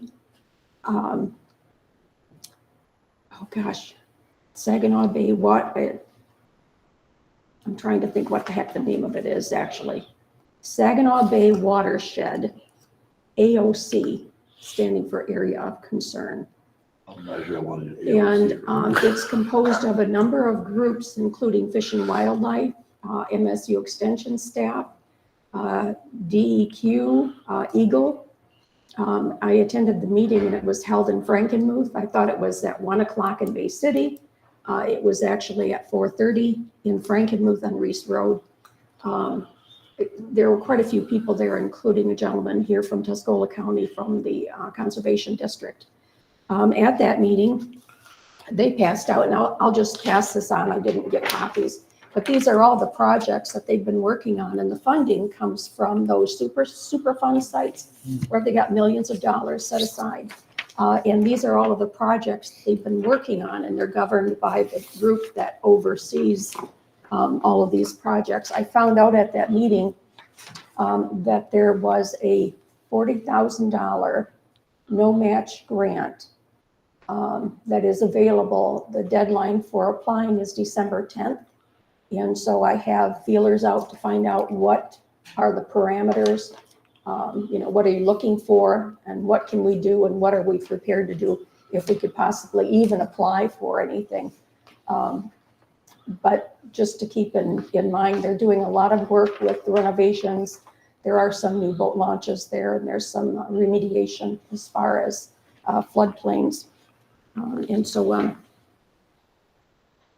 Groups that attend that are the Midland, well, they talked about the Midland Fish Passage, Eagle Ridge Nature Center, Saginaw River Lighthouse, Lake Huron Environmental Research Center, Tittabawassee River Corridor Project, Thomas Township Nature Preserve. So there are a variety of different projects. So I'm trying to get some information to see if there's any opportunity for us to apply for that $40,000 no-match grant here. Just to remind everybody, I got this at one of my meetings.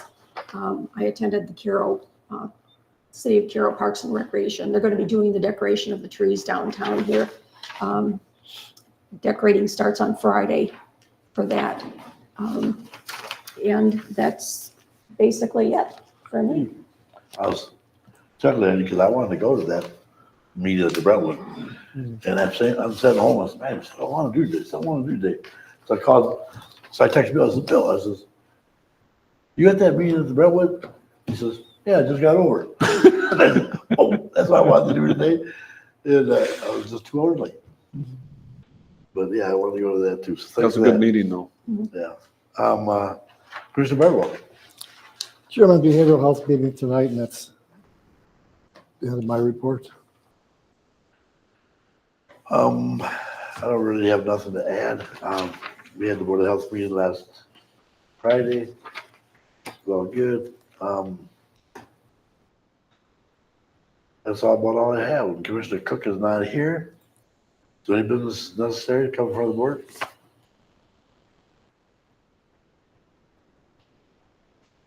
How about extended public comment? I want to comment to the board of what they heard today or just anything you want to comment to the board about?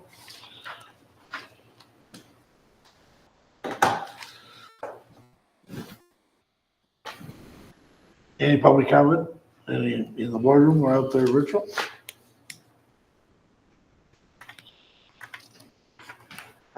Let the record show, Madam Clerk, that public comment was offered and we had no participants. And with that, I will take a motion to adjourn this meeting. I'll make that motion.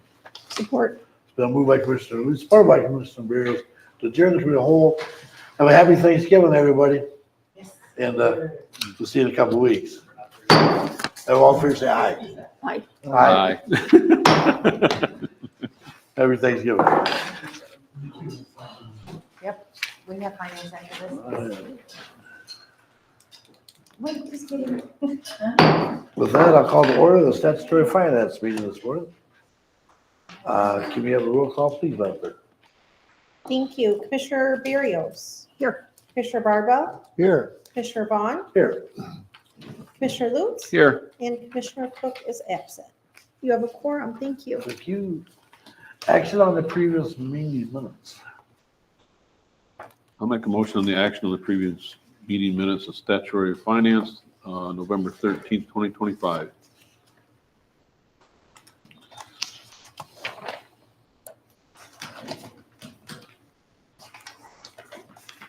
Support. The move by Commissioner Lutz, support by Commissioner Bardwell to approve the action on the previous meeting minutes from the 13th of November, 2025. Any more discussion?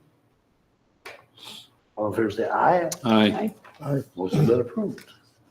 Moving on to new business. The review and approval of the finance report checks. Chair, review and the approval of the finance reports and checks, 11/24/25 financial docket.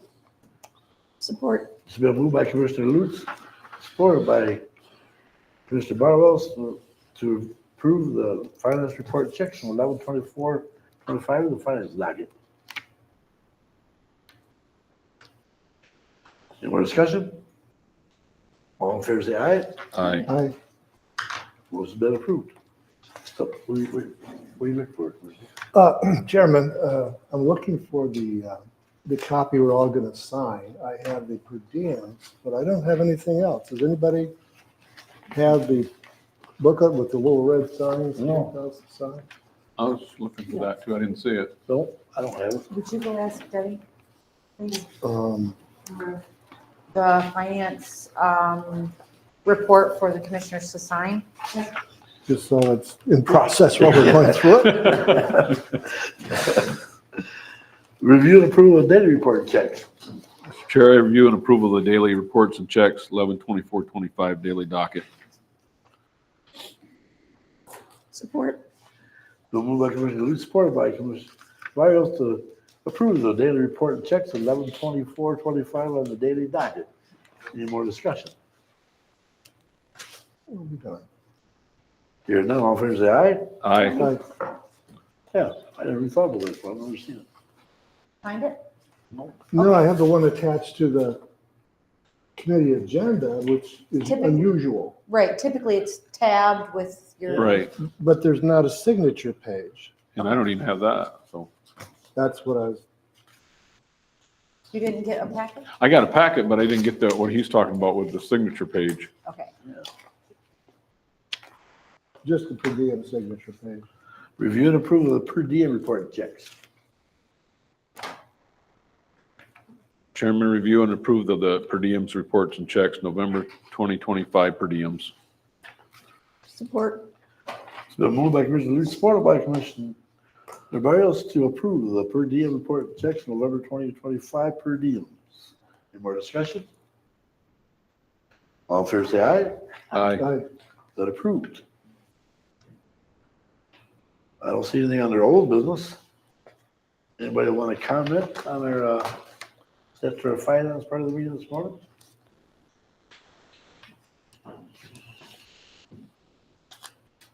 Statutory finance part of the meeting this morning?